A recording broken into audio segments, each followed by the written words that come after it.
All right, greetings, ladies and gentlemen, and welcome to yet another IAS podcast special. Today, we're going to be talking about Silent Hill 2 remake news, and we're also going to be talking about, like, in general, stuff that we think about other Silent Hill remakes in the future, other stuff that we've seen, the fiasco of Silent Hill Ascension, because that was a steaming pile of dog shit. But you know what, we'll talk about that as we commence. So I'm your host, Renegade Operative, and I'd like to welcome Sir Brandon. Hello everyone. It's glad to be back again. Yeah. Oof. Silent Hill Ascension. That's a game. That's a game. That is the quality of dog shit for a lifetime. So we'll get to that as soon as we get to it. But Mr. Shadow, introduce yourself, good sir. It feels like you're kind of burying the lead a little bit. I Not gonna lie. I sort of have to, because after seeing the first episode, my brain just died. But there's gonna be some positives on this episode, believe me. I hope so. Anyways, hi all. If I sound a touch rough, I will apologize in advance. Coming off a pretty serious throat infection a few weeks ago, so I should be okay. But this is like this is like the first podcast I've done since. It was pretty bad, but no, it's good to be here with you guys. It's alright, man. Hopefully you do get better, and that sounds like So do I. that sounds like a T virus infection. That's not too good. But hopefully you do feel better. Aaliyah, could you introduce yourself, please? Hello, it's been a tad minute since I've been here. I was supposed to be on one a couple months ago, but I slept through it because I was ill myself, so don't feel bad. Shadow, like, it happens. Hi. And as far as Bren's comment, I mean, his icon right now is Scorpion, so, like, he has to, like, burn things, so... It is Scorpion. It is Scorpion, so it is setting the game on fire like a hot tamale, so I don't mind that. I'll be the purveyor of that today. And last but not least, we have Yeet. Introduce yourself, good sir. Hello, this is, I think, my third or fourth podcast I've been on, and I've enjoyed them so far, so thank you for having me. Oh, no problem, man. Anytime, like, we always gather around, just sit on the campfire and discuss some games, so that's the most important thing. So I'm gonna get right into it with the first question that we have on the document, and it's pretty much new information that just came out about Silent Hill 2 Remake, and it's the restructure of James's face. They apparently have fixed this. From what I gather, they basically put elements of the old face and then the face they had before in the first trailer from 2022 together, so they essentially just decided to morph it into one. What do you think about this new restructure of James's face in Silent Hill 2 Remake? I'll go with Black Shadow first. I mean, I'm not going to spend a ton of time with this. I mean, these sort of things change as you always going through with designs, and I think part of the problem is as well, and it's going to be, I think, a feature in a lot of this call, is the fact that you think back to when Silent Hill 2, when did the original game come out now? 2001? 2, 1, somewhere around this. Yeah. It's been a long time, and I think part of that is that a lot of folks that have played the game and have probably played it multiple times, like, because it's so kind of, it's nostalgia is a very powerful feeling, and it's going to ingrain upon you, and you kind of get used to a certain way that things look. So anything that's not going to be what you kind of recall is going to look weird. I will say I think I preferred what it was previously with the kind of the old design they had, but this is going to change as we go into, and I think there's far more bigger fish to fry, I think, as far as it's concerned. You know, it's fine. We're going to spend most of the time probably looking at James's back anyway, so I don't think it's really a big deal how his face particularly looks personally. You know, but I think it does kind of, I think, give the what's what I'm looking for here. It's part of the whole general package of people going to have to get used to the fact that it's going to be quite a new coat of paint on things, and it's going to be a bit weird for some, especially to begin with. The very old, the very gritty style that the game had back 20 odd years ago or so. But yeah, like it'll be fine. I think there's far more bigger things to worry about, but it's just part of the package you have to get used to. Brandon, what do you think about this? Well, I guess I'm the opposite of Shadow here. I think this is actually a big improvement here. Because for starters, though, James actually looks his age. and looks closer to how he normally would look in Silent Hill 2. Problem is with the old looks that, well, barring some unflattering shots, because I'm not gonna lie, though, certain shots did not suit him well, right? But work in progress, you know. But here he actually looks his age. He's supposed to be what, 27, 28? He's supposed to be like late 20s, give or take, right? And the old face, he looks like he was 37. So He looks like he's 37. Yeah. I mean, while it's true, we're all 37 now. If we were around playing the original game, we're all about that age, so we can appreciate it, you know? I'm an old Yeah. man. Fuck. You're making me feel old. Got those dad Hey, vibes. call me out. Calling me out. I'm calling everyone out, including myself. How dare you? Oh, man. But yeah, I actually do. I'm glad that he actually at least course corrected the face though, because that was something I was not personally digging. Because at least because of the established age of the character. Like if the character wasn't established and he's honestly should be older than he actually looked in the original, then maybe yeah, sure, I mean, he look older, right? But yeah, I'm perfectly okay with them course correcting this and giving a more younger face, youthful look. But I agree with Shadow on one thing though. We have bigger fish to fry right now than James' face because we'll get to that. Oh, that is a lot of that on question number 2. Believe me, Aaliyah. What do you think about James's new face and how they sort of remodeled it? So I don't hate it, but also I'm sitting here looking at it, and the part that bothers me is how muddy it looks even after they supposedly fix it. Because it's like his hair was always one of those things that was like pretty detailed, especially for like the time that it came out, and having the new one that's 20 some years later look like it was made on a lesser engine than the original kind gives me a little bit of swamp feet. Like I'm sitting here going, I'm not sure on this. Of course I'm gonna give it a chance because I've been trying to give Silent Hill redemption because it's a game that I like, but they've kind of squandered it so many times now. But I'm still hopeful. I hope it does fix itself.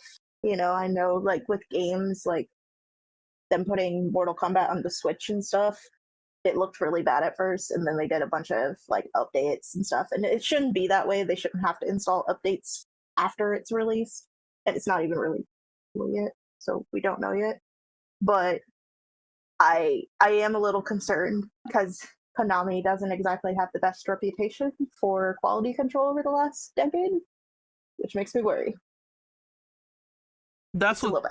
That's within reason because they after the whole patchy slot Pachinko machine bull crap, they slowly have been trying to get back into the gaming stratosphere, but they have to prove themselves, obviously, because it's been like such a long time.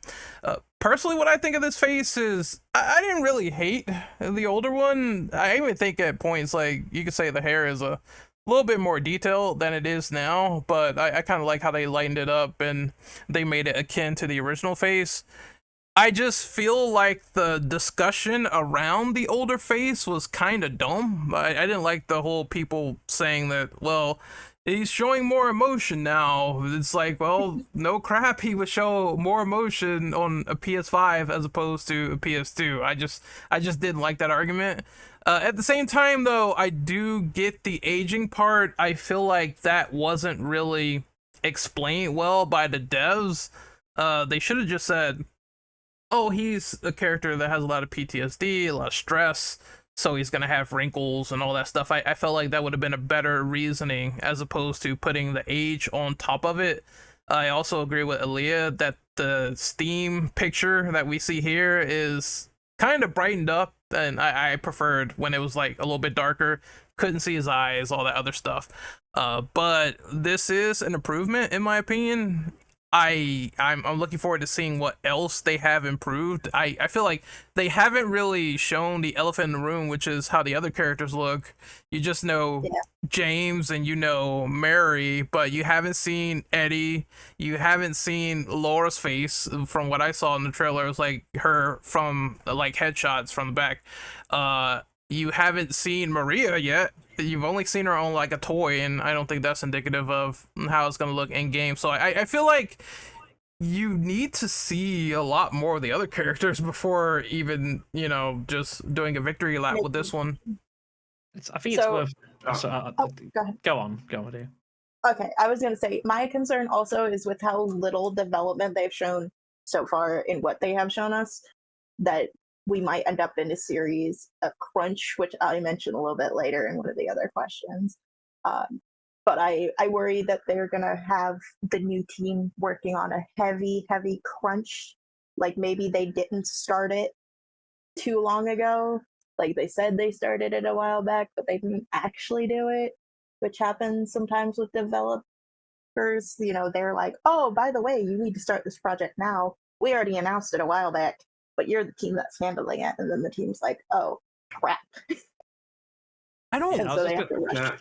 I was just going to say that I think part of this as well is that this obviously the image of, you know, James looking in the mirror is obviously, I don't know if I want to go as far as say it's an iconic shot, but it's obviously one of the most memorable out of the series. And, you know, again, nostalgia is very powerful, and, you know, that has a lot of impact on people. And obviously a lot of this whole remake stuff is, I don't want to say it's preying upon it, but obviously it's part of it. You know, you think when we had the, you remember when we had like the mini Nintendo came out, and then they all started doing it, the SNES, the Sega, and that sort of thing. There's this big crazy, because nostalgia, like people connect to it and that sort of thing. So the point I'm trying to make here is I think it's kind of a lot of like people can get a bit protective about things, and, you know, it's kind of this whole shot. It's like, I think some people kind of get used to being like a certain way, and people just overreact. Like, you know, you think the video game fans, especially for these sort of big, look at Resident Evil for Christ's sakes.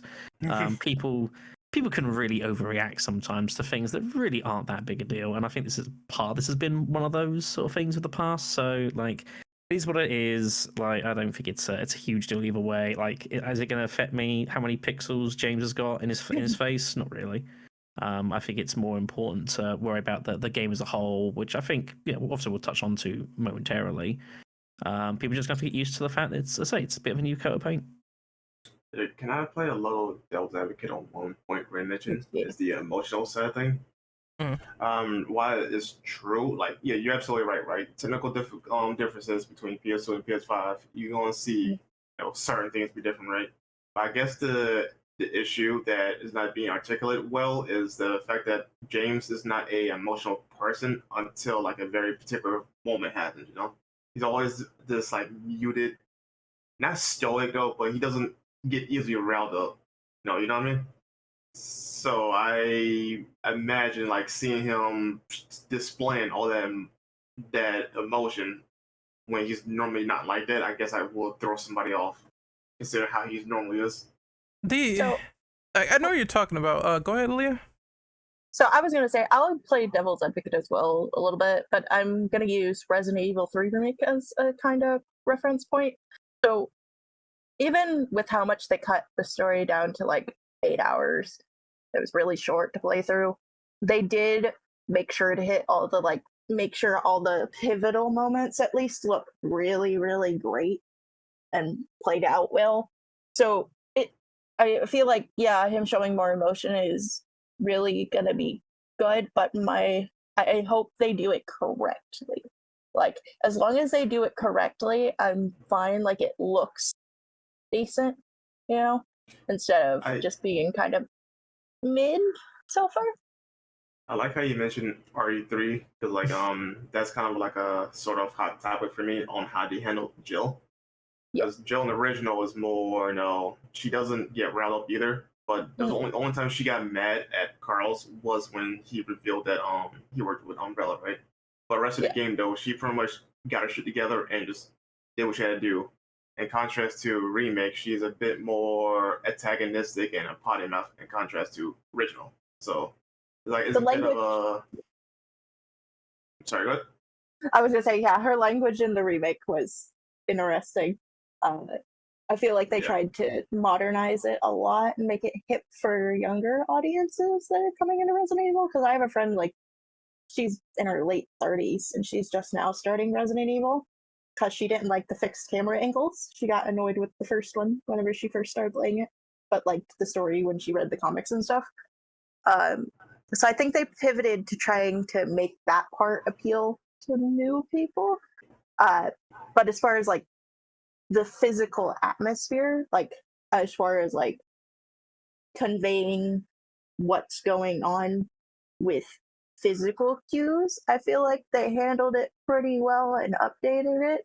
Which, yes, Right. RE3 is a sore spot for a lot of people. Like for me at first, like when it was short and there was so many battles cut out, and then there was like a couple battles where it was like you make one mistake and you die type stuff.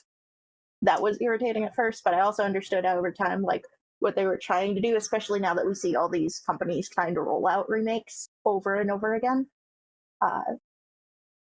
Kind of made me appreciate that a little bit more. Okay, I'll make my counterpoint real quick before I move on to Yeet. So I don't.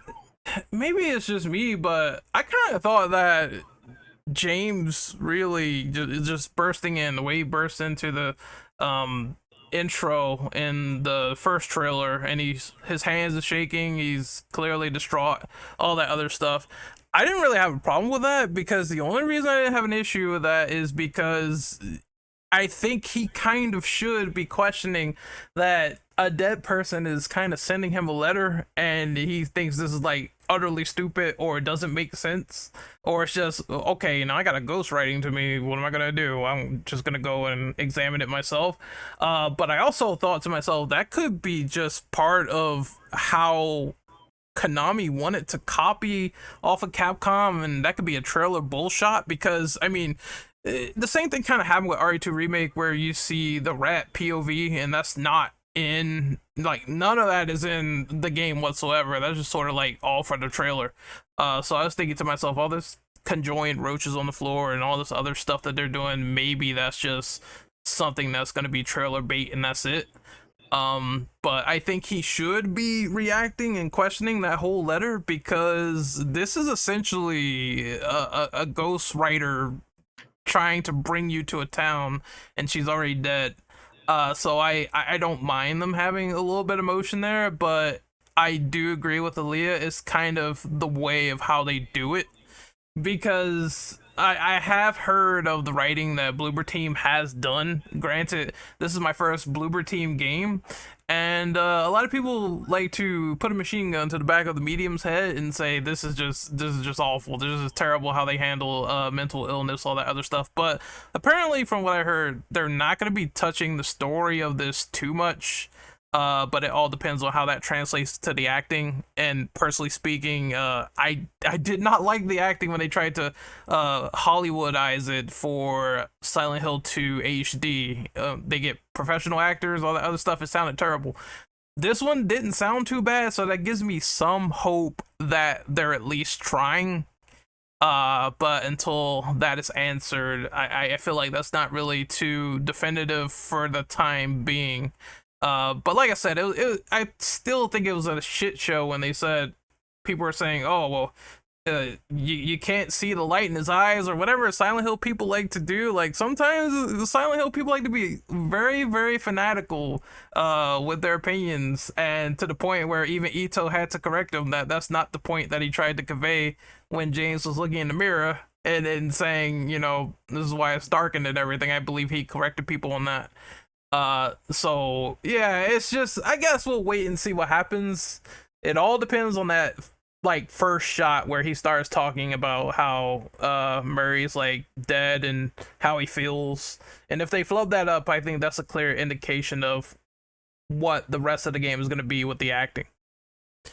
But Yeet, what is your opinions on the new face or the remodel? Do you like it, hate it? What's your opinions?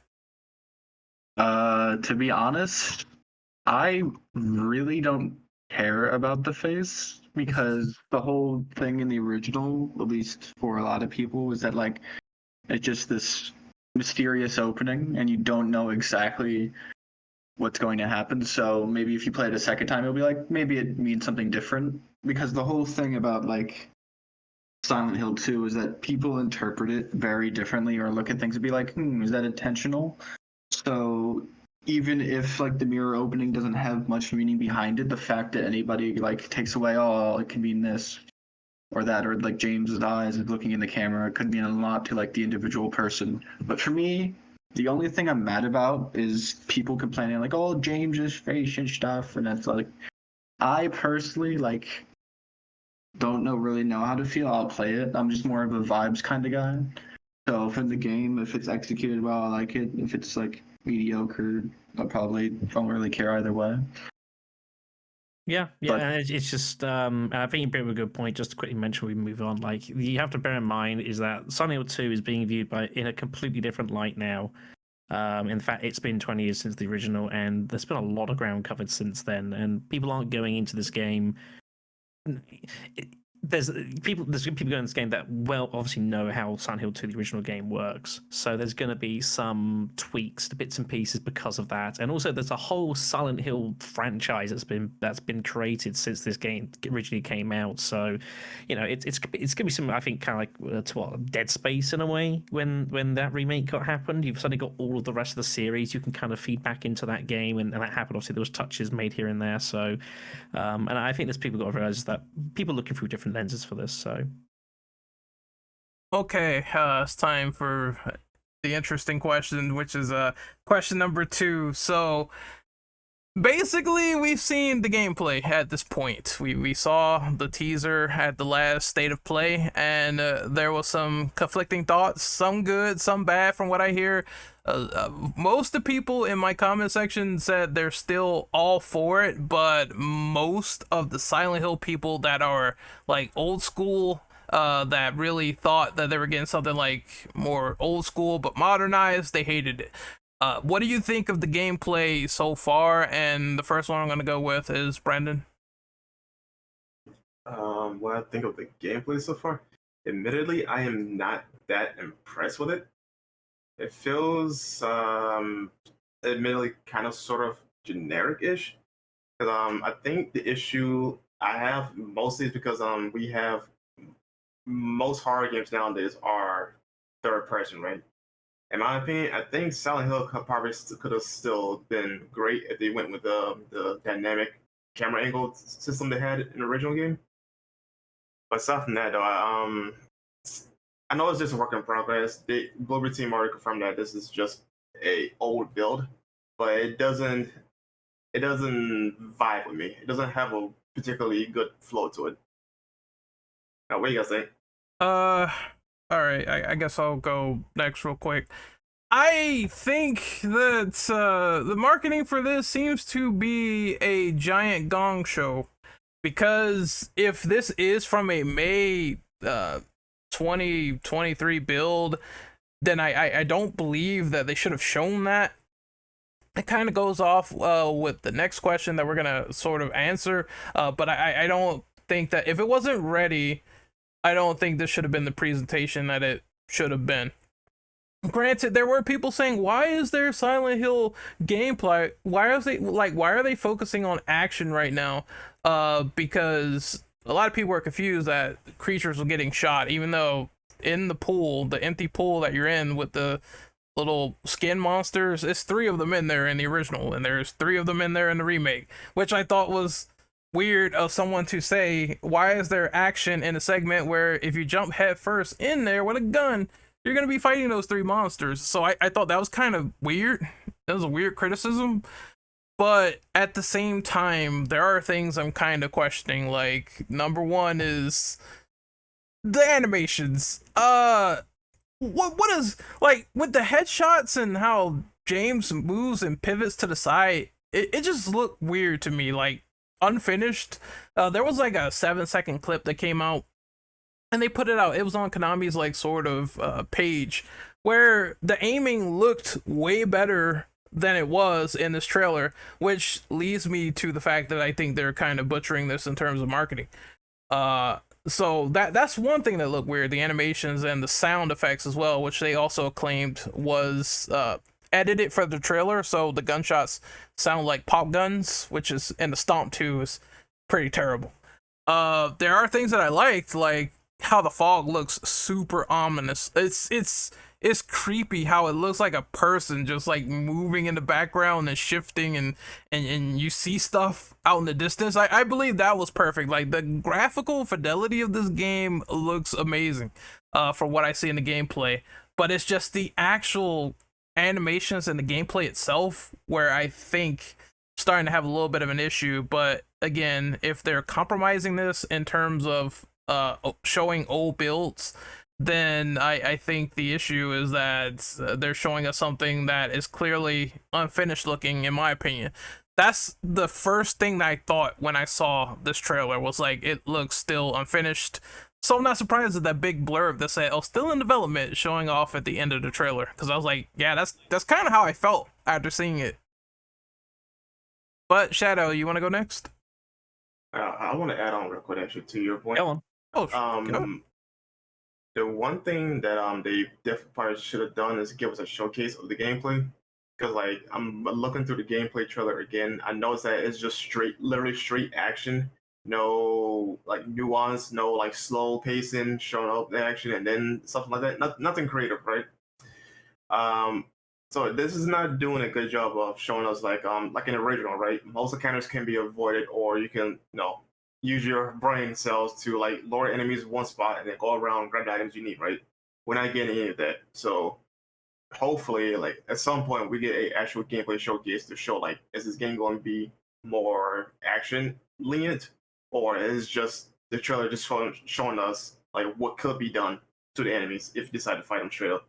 Yeah, I feel like that action bit is, you can debate it honestly, but when people say that Silent Hill 2 has never shown off an action trailer, I could kind of dial that back all the way back to the past. And they had atmospheric bits in some of the trailers for E3, but they also had like a shit ton of action. James shooting stuff with a shotgun. So in those areas, they clearly wanted to showcase what the game was about combat wise. So I don't really fully agree with people saying that, oh, well, they're not supposed to show combat here, when it's a clear area where there's enemies present and he's shooting at them. But at the same time, I do agree that the atmospheric stuff, the puzzles, and you see a little bit of that. I would say it's like basically 5% of the trailer at best, and the rest is just him shooting things. But I think the depth of the action could be talked about, because there is modernized elements, there is quick time events. You're tapping X to get an enemy off of you after this guy's like spitting gas in your face. There is definitely a lot of changes, whether for better or worse. I still think that it needs hands-on in order to see. But the one thing that definitely is standing out is how these animations are looking. But I'm still going to give them the benefit of the doubt, because if Konami is sort of, shooting them in the leg over what they can and can't show, then they're at the mercy of the publishers, which is not really fair to Bloober. If that's the case, if everything they're saying is true and we see it interpreted in the gameplay and it's better, then I think, I don't know what they're doing. I think the best example I had was what they're doing with Metal Gear. Metal Gear, what they're showing off with Delta looks immaculate.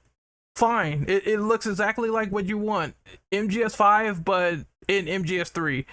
You're getting that completely, and I don't know why Konami is just sort of like, well, Silent Hill, just fuck it. We'll show off anything we want, because that's how we're gonna market this game. And it seems like a disparity. It seems a little bit unfair, in my opinion, to have one thing praise to the sun and show the good side of that, but the other thing is like, well, we don't care. So I do think there's a little bit of tinfoil hatting. I do think there's something going on there, but I'm still going to reserve judgment. It all depends on how it ultimately plays. I know it looks weird with the nurse like jumping over the edge and sort of chasing James, but I would want the enemy to be like mobile against me. That's one thing I also didn't complain about too much. Was like, I don't want them to stand there against the wall and I'm just shooting them and they do nothing. I feel like that's an enemy that's immobile, and I don't like that in horror games whatsoever, unless I'm stun locking them and it makes sense. So that's kind of what I feel about that point. Shadow, you wanted to say something? Oh yeah, obviously I stepped aside for a second. I mean, a lot of this I don't think should be a big surprise. It's hard for me not to look at this and just think of Capcom in 2018, 2019. Like, this is just basically the Remake 2 playbook, but by Silent Hill, really, isn't it? Yeah. You know, that's basically what this is. It's called a spade a spade, and that's not a bad thing. Let's not be criticizing it. That worked. Worked exceptionally well. You know, the game, you know, I think when it first was sort of being shown, there was a couple of people maybe a little bit unsure immediately, but, you know, once the game itself came out, it proved incredibly popular. It was a great opportunity for people who hadn't really ever played the series much as a really good entry point for them. While, like, as I sort of said of the game at the time, while me as someone who's played the series to death, like, I can point at certain decisions they made with Remake 2 and say, I think they could have done this better or that better. They're all minor nitpicks. If people who've never played the series before, they won't give a damn. So it doesn't matter. This is basically the same thing. And it's kind of like looking at it like when you take a game that's 20 years old and you redo it, there's going to be a lot of modern conveniences that you can take advantage of. And kind of, you know, there's a certain kind of, I don't want to say standards that become part of it, but I think there's definitely a degree of, there's just things that you have now, you know, stuff like the QTs and combats, you know, yeah, have it, sure, go for it, you know, the whole kind of grappling, it's, you know, the immersive gameplay, and there's going to be tweaks to the plot, and, you know, that's just the way it's going to be, and I think that's fine. As far as, like, yeah, obviously the trailer, yeah, there was basically almost all like James shooting stuff. Well, that's just marketing. You know, you can sell people shooting stuff. It's more exciting than just looking at someone sitting around for 90 seconds trying to solve a puzzle. You know, that's just the way it goes, and that belies to a different situation. And probably there is a bit of left hand and right hand not necessarily communicating too well, but, you know, it's not really my problem at the end of the day. But yeah, I'm sure this game, you know, there are some things you look at and think, maybe not so. And it again, especially if you've played a lot of the older Silent Hills, you look at it, it is a little weird seeing some of the changes. But again, it's the same thing with Remake 2 came out. And that game was proved to be pretty successful, pretty popular. And, you know, they're just largely copying the same work, and I don't really blame them. Some people kind of told me, I didn't mean to cut you off, but some people kind of told me in my comments that it's intentionally supposed to look janky. So how do you feel about that? Because I don't know, I was kind of like 50-50 there. I was like, yeah, I understand you're supposed to be an everyman who doesn't really know military combat or stuff like that, but I still think it needs to play well, in my opinion, or at least to a decent level.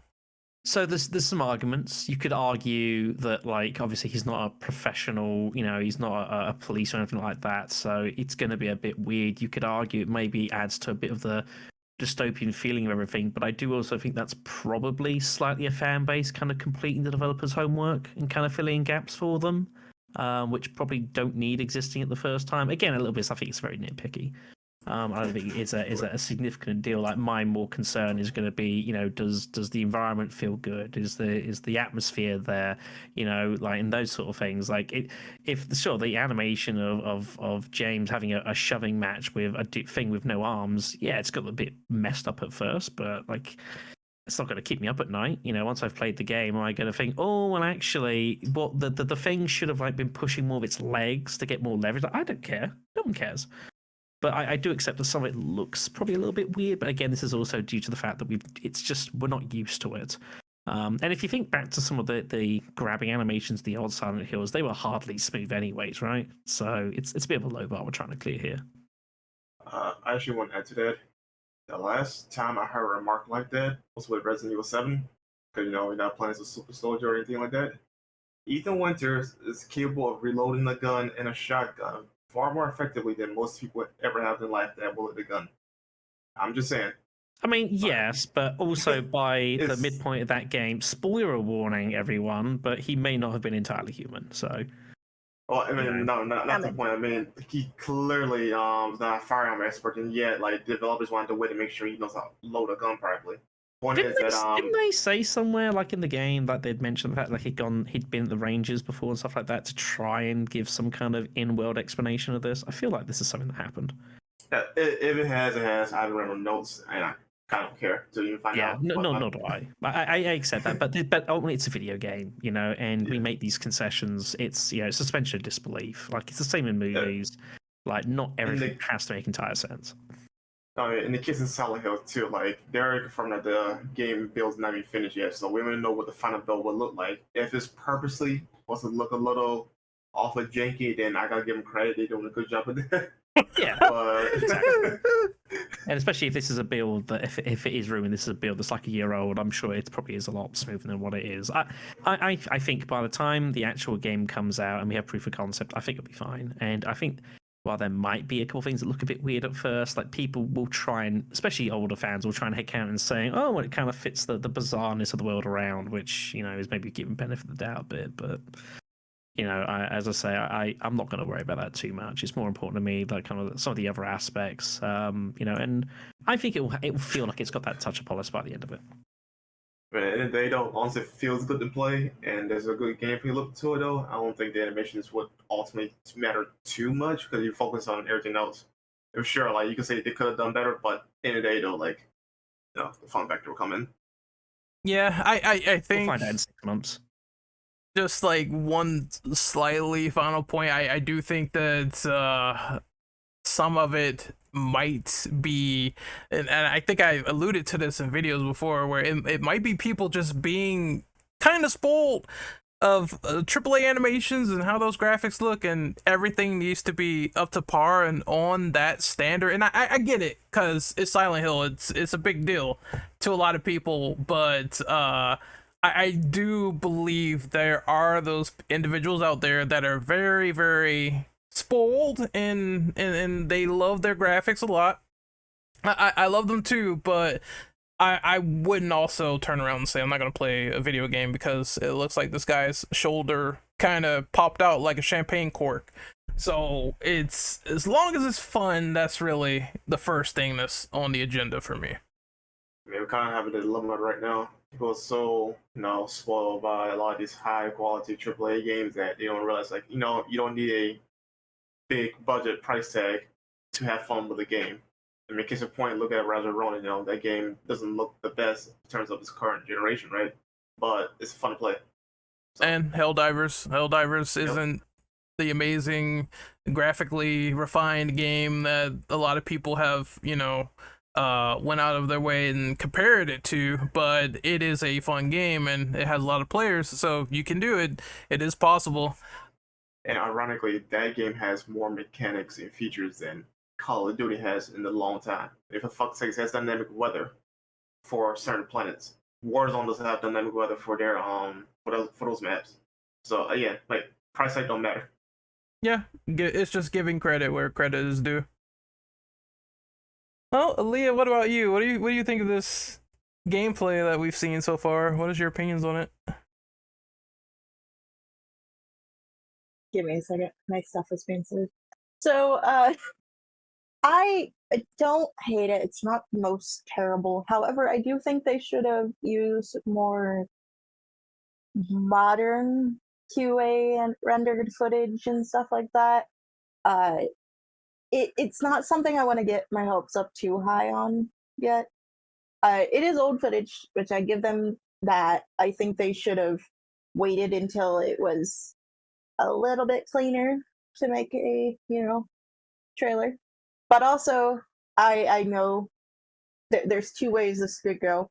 One, it could still look the same and it'd be a cash grab now that Konami can't sell pachinko machines as much because of the new Japanese legislative, which I don't know if you guys have kept track on that. It is the true tragedy of this podcast. Oh man, I did not know that. I have It's the not true actually. tragedy. It is. I need a little education there.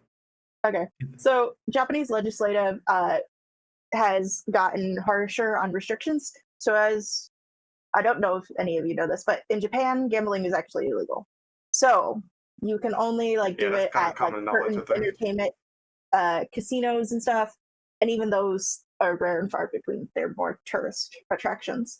So pachinko machines, though, because you're winning prizes and then selling them for money to anime shops and stuff, that was kind of their loophole, and that's how SNK and Konami and Koei Tecmo made so much money, billions of dollars, off of pachinko machines. And so over the last couple of years, Japan has cracked down on it because basically what Konami is one of the companies that did this, and it was really stupid of them. They went to Japanese legislative and were like, hey, so we want to be allowed to have these in like airports and shit now. And so in order to do that, we have to have you guys to put it in writing that this is not gambling. This is different. And so what happened is now Japanese legislative is like, okay, but we want to tax it. Mm-hmm. And the tax is like 25% or more, depending on the, place it's in, the prefecture. Yeah, so you have prefecture and island taxes for each island. You have the federal taxes for Japan on pachinko machines now. And basically, because there's so many fees and you have to get a license now to sell pachinko machines, a lot of companies that went from video games to pachinko machines are backing out going, I don't know about this, because they're not making as much money anymore. And they can't take advantage of old people as much anymore. It all makes sense. Holy shit. So if you're Basically- wondering why Silent Hill 2 Remake got announced, because they lost their cash cow. No, it's obviously yeah, basically. complicated than that. But Whereas SNK was a little bit of the same, but different. Basically, it was a mixture of the old staff got rights to the SNK name, and the pachinko company that bought them out kind of lost the copyright and everything. So they kind of just took over again with the staff that was still there that wasn't making any video games because the pachinko company was like, oh, them. And then that combined with the pachinko laws kind of brought us the good King of Fighters games and stuff we've got in the last few years. Makes sense. Basically, Konami is kind of falling back on not only Silent Hill, but there's been discussions of them doing other stuff again, which I don't know how they're going to do it exactly, which I actually go into this a little bit more on one of the other prompts. Basically, I'm not sure if it's like pure intent, especially with the discourse between them and the devs and how the dev team is already being treated a little bit like the old team used to get treated, which was not the greatest after like the first 4 games. So I am a little concerned about that. I have hopes that it's going to be a good into the lore remake, honestly. That's the hope for any gaming fan when you love a franchise so much. But also, I am worried we could see the era of them trying really hard to make movies and anime of it again and all this stuff to try to grab as much money as possible off of nostalgia as fast as they can and then bounce. Basically, everything they did after Silent Hill 4. Yeah. I am hoping they've got their head out of their ass and they're like, oh, we should probably go make video games again, especially now that the pachinko shit's falling apart. But also, I feel like it could be the dual-edged sword where it's like, actually, yeah, they're doing it because the pachinko fell apart, but it's not with good intentions. It's with really poor intentions. And, it could end up really, really bad. Or it could end up like a true to the original type stuff. Like, I'm going to use another fighting game for reference. Killer Instinct just released an update with over 84 different skins for free for their fans, and has now the price on Steam and everything. The game is free for the fans for the remake that was out in like 2013. This game is over 11 years old, and they're still putting out DLC for it for the fans for free. So I'm hopeful that it'll be like a pure thing where the devs and stuff are like, hey, we really love this franchise. It's been a long time. But I feel like with Konami's track record, this is just going to be a cash grab. And it's going to be, let's get as much money as possible, get as many people to pre-order it as possible, and then put out something mediocre, which is going to make me sad. That could happen. That could be a possible future, but it remains to be seen. So I am still cautiously optimistic about a lot of this other stuff. But Yeet, what do you think of the gameplay of Silent Hill 2 Remake? Did you like it, hate it, felt in the middle, etc.? For me, I don't really know how to feel because on one hand, OG Silent Hill 2 gameplay wasn't the thing you were looking for at all. I mean, It in was terms of like probably shooting in much, so that's not really what I'm looking forward to. I just hope it isn't like a nuisance to have to like. I hope it just isn't not. It doesn't have to like be good. I just hope it isn't actively worsening the experience. It could just be, man, I'll be okay. What I'm looking forward to gameplay wise is how they do the environments and atmosphere and all the other stuff, because that's what makes like Silent Hill 2 unique and the most memorable thing. Because for 90% of the game, you're just shooting like stuff. Like to say like combat isn't like a majority of the game is just wrong.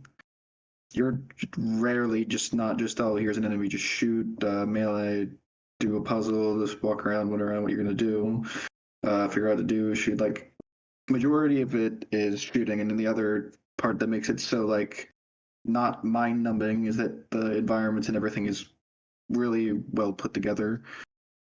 So, well, there is the writing is on the walls. So I'm not too happy about it, but I'm willing to see more before I make any final decisions. But for like the shooting stuff, yeah, I don't have much to say about that. What I'm actually interested to see in is if they add in any new areas or how routing's gonna go.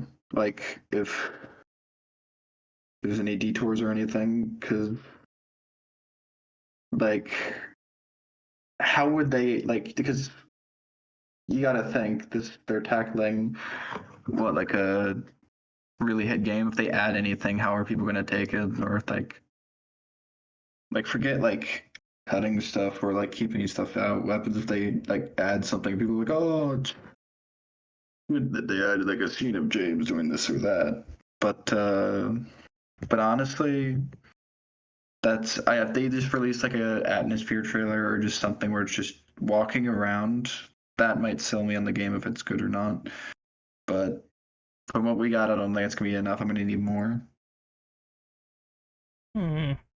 Yeah, that's the weird part. I can see them probably trying to do things in small doses with the story. We already seen the bloody handkerchief, which is symbolism, I guess. So I don't mind it because the Silent Hill nuts are gonna eat that up like white on rice anyway. With the fact that, oh, Murray's sick, so we're gonna convey this through sick handkerchiefs in the hotel, which is, I guess that's fine. That's not really something that I would complain about in terms of a new edition, because in my brain it makes sense anyway, considering, oh well, your wife's sick, how do we convey this a little bit more? That's fine. I feel like that's a fine addition, but everything else is yet to be determined. I'm not really mad about the reap what you sow text on the wall. I do feel like, yeah, it could be on the nose, but it's a lot of crazy scramblings on the wall anyway in the old one. And of course, reading that will get you the bad ending, spoiler alert. So you can't read them anyway or look at them for way too long. Otherwise, you're going to get docked unless you decide to go with in water. I guess it still is a wait and see affair on that story. But for what they say, for the most part, they said they're not touching up on a lot, which is great words, considering the fact that a lot of the reimaginings for RE, they touch up on a lot. Some for better and some for worse. I would have preferred some elements to stick, like in RE3, and I would have preferred some elements to be stuck in the past. Like when people say original Ashley is great in Resident Evil 4, I just look at them and go, I can't agree with this. What are you talking about? After playing Remakes? So I've seen. Admittedly, I prefer original Ashley's gameplay over remakes. I Agreed. I heavily agree. Gameplay, Remake Ashley is so terrible. Gameplay wise, yeah. Gameplay wise, I agree. Story wise, I do not agree. Which is what people have been saying. Story wise, they prefer her character more. Which I look at them and I go, no, I'm not accepting this. No way. But still, I do get it when people look at this under a lens and they just really want it to be great first thing, and then everything else kind of falls into place whether we feel a certain way or not. But we're gonna move on to the next question, which is what we've been alluding to for a little bit, which is a tension between Bloober and Konami.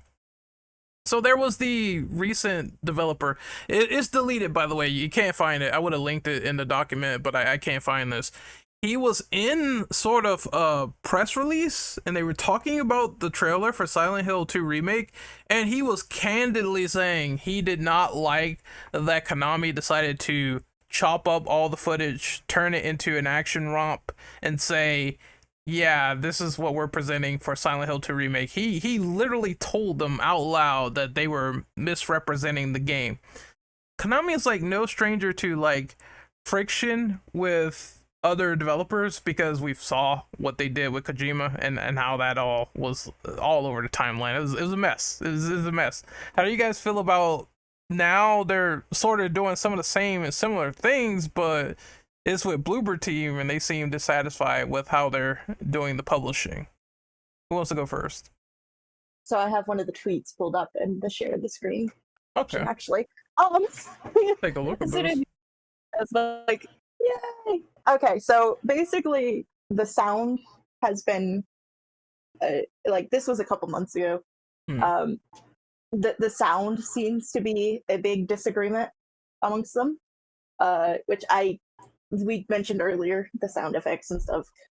The discourse so far has been, I'm not sure they're going to work together after this contract, which is, I mean, if it's as much arguing and uncomfortableness as it's made to seem, I would agree that that would be the best course of action. But I don't know how long their contract is with Konami, because they're a Swedish company, so they get signed on for an amount of time and for so many projects, one of those two things. So I don't know if it's just a singular project or they're signed on for like 2 years or anything like that. So we shall see. I do think if it is hostile, which I want to give Konami the benefit of the doubt, they've grown and learned from their past mistakes, but also greedy corporate mean people tend to stay corporate mean people. I do hope one of two things: either the situation improves for the team, that they're an indie developer, they're not this billion-dollar billion-dollar company. I hope it improves for them before their contract ends, if they're stuck there for a while, like multiple games, multiple years, something like that. Or they have some sort of clause, if it is miserable, that they can get out before it's up, or that they just don't work together anymore after the contract is up, if that is a situation where it's not a comfortable environment. I know Japan is very much, oh, you suck it up and deal with it in workplaces. But that is kind of the opposite of Swedish work culture, from what I've, seen and understand. So it shall be interesting. I hope there's not a whole bunch of crap coming out, since you never want to hear about people being in hostile work environments and miserable. But also, like I said, considering the track record, I also wouldn't be surprised if everything is kind of meh. So, Like, you guys remember that Can I crazy? give my 2 cents on this one? Because probably won't say much. Sure, go ahead. Frankly, though, I am not even remotely surprised, considering, again, this is Konami here. They have a track record of this stuff, and considering the old management still around, I'm not even close to surprised about this. Because Konami is, honest to God, their worst enemy, and I have no. Despite them putting out some admittedly pretty quality products, remasters, I should say, over the years, though, in the day, though, the thing that will bring them down is themselves. Simple as that. yeah, the original founding family, like, is still in control, and I mean, yeah, they've treated their cash cow developer and writer very poorly before, and completely ousted him from his own team. So I wouldn't be surprised if that is the case. Yeah.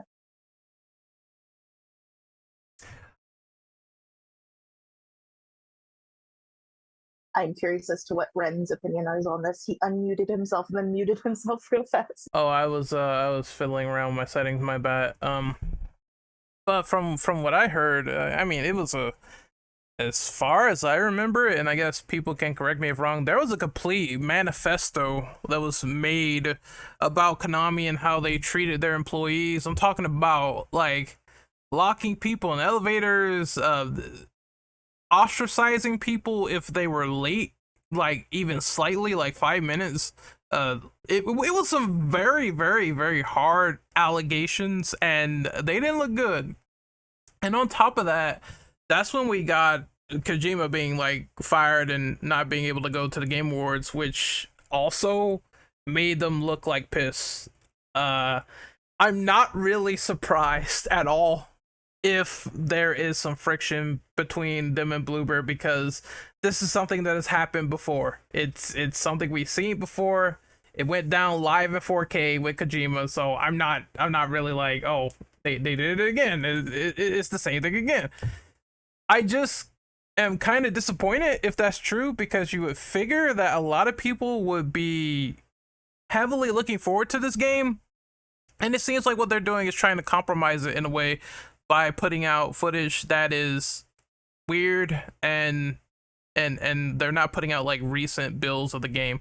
I'm always the fan of, if you got something, make sure that it looks immaculate before you show it, because if you don't, the internet is going to rip it apart like white on rice.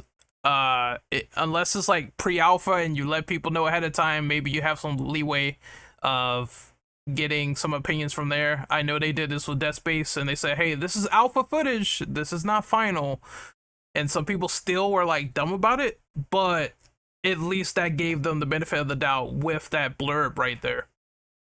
Currently speaking, since this has no release date and people are disappointed, they kind of have no excuse of showing older builds or compromising what the game is supposed to be just because. Again, I said Metal Gear was like a better example where Delta looks super good. I'm talking like crazy good for what they showed. I will say it's damn near perfect to what I wanted with like a Metal Gear remake, as opposed to this where it's like I'm just having like second thoughts here or there. Maybe they could fix that or do something with this, or that looks good. Yeah, they could work on that. It's just a lot more mixed results seeing that trailer versus like Delta, and I'm just wondering what's going on with their marketing team and staff and what are they doing.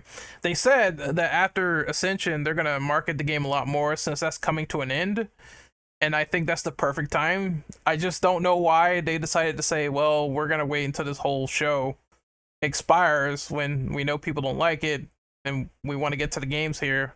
We're gonna show that the whole entire time as opposed to the other projects, which is, once again, that is fair criticism. I think that's very weird to do that when people want to play the games, and we know Ascension, it got what it did. We'll talk about that later. So that's what I think of that. I just think it's weird and kind of stupid with the way they're handling it. So you mentioned that the neglect thing, so it reminded me of this. So I brought up the Japanese article to you. I'm sure you guys saw it, but I'm gonna just give you guys the English summary. So basically, yeah, they were having lunchtime cards where if you go even the slightest bit over like 2 or 3 minutes, if you're sick in the bathroom, or if you have stuck in traffic, or you can't get through the crosswalk right away, because Japan is very much crosswalk oriented, lots of walking, you would be outed publicly in front of the entire office, like posted for people to read who was late on lunch and stuff. And then basically them being called useless publicly, and then put into security, janitorial, putting together the boxes for the games and stuff. So basically, if someone in higher ups just didn't like you for whatever reason, they, even if your work was good, they would put you on other departments that were considered demeaning. Which honestly, I mean, yeah, it sucks to get demoted, but if I could be as far away from the executives who are mean and keep my job, yeah, put me in janitorial. This sounds like Silent Hill, but in an office space. What the fuck are they doing? Jesus Christ. And then basically one of the employees in Japan posted a post, like a Facebook post, and they moved to a different company. And basically anybody from their former coworkers who liked the post about being mistreated and abused and verbally berated in front of the entire office, they were moved to those janitorial positions as well. That just sounds like POW camp, but Konami. Holy shit. Yeah. I was like, when you said that, I was like, well, that's not even the worst. The Kojima is pretty crappy, but like, yeah, there wasn't just like one manifesto or Google document. There's like entire Facebook walls and stuff. And it's dumb. I'm glad if it's just disagreements over the trailer and disagreements over what the music sounds like in the atmosphere that they've put together, the devs have put together. I am glad it's just that, versus, the more extreme stuff. Well, anyone have any other opinions about this Konami manifesto and their friction with Bloober Team? That feels like it kind of brought the mood down pretty bad here, truth be told. Yeah, I mean, you're not wrong. It went from sort of like we were on like a track of something decent, and then it's all the bad news and all this other stuff. But I do think they should be condemned for that. Yeah. Well, what, Shadow? You have any more to say about the Bloober Team thing? I can't. I'm not going to commit myself too heavily here. I don't really know the situation too well, but we are aware that obviously there have been plenty of stories with companies of not very good work conditions in this sort of field of work sort of thing. Whether someone's just true or not, I don't know. I can't profess to having looked. I would sincerely hope not. Unfortunately, it's a sort of thing that's gonna go by the wayside a lot, and you're not gonna see a boycott of Silent Hill 2 games because of it. Unfortunately, it's not great. But I don't know enough about it, so I dare not commit myself. Would probably be a pretty poor decision on my part. I want to give because one glimmer of hope is that people said Konami has went through restructures. That's where I want to give the benefit of the doubt that something has occurred to where it's not the same as it used to be like a few years ago, because it was really bad hearing all that stuff in like 2015, but time has passed, so I would assume they do have some new people in the office that went, look, some of this stuff is dumb. We need to do something. I'm still not a fan of what they've done, but I'm willing to give people like the benefit of the doubt if they actually do embark on change. That's fine. It means they want to commit and do something better. And the finest excuse is Capcom. Look, back in 2013, Capcom was fucking up. I swear, I've heard people left and right, up and down. They said they're not buying a Capcom game again. And you fast forward to when RE2, DMC5, and all that other shit came out. You see that logic folded quick like a cheap burrito. So I like, when it comes to people and boycotts being forever, I do not believe it until they actually do it, because a company can like do a 180 and go, all right, we're gonna go all in on this. It's rare, but it can happen, and it definitely has happened before. Yeah, I'm in favor of boycotting bad behavior while supporting the good behavior. I'm gonna use EA as an example, right? I have not bought a single EA game in years. In fact, the last thing I actually legit bought from them was Mirror's Edge on PC. I think it was a PC.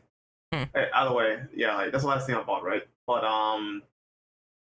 with all of the support they had with Dead Space, whatever, right? Granted, I didn't buy the game personally though, but I would have, considering that was actually a good deed they have done, and that's done some other good stuff over the years, so like I will support that. But they're like FIFA stuff. Obviously, I don't play those games anyway, so it wouldn't matter, right? But I wouldn't be supporting that stuff.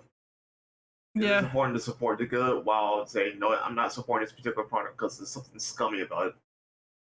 Yeah, but it's at the same time, it's kind of weird because people are still gonna say like, well, you still gave money for something good. It's like, but like the good should be condoned because it kind of shows that they should go in this direction. Like I'm very happy they left I know it's like a side tangent, but they left Dead Space and Star Wars Jedi Fallen Order Respawn. They left them the fuck alone and they let them do their thing. And if they didn't let them do their thing, I think those games would have been a lot more worse off because of it.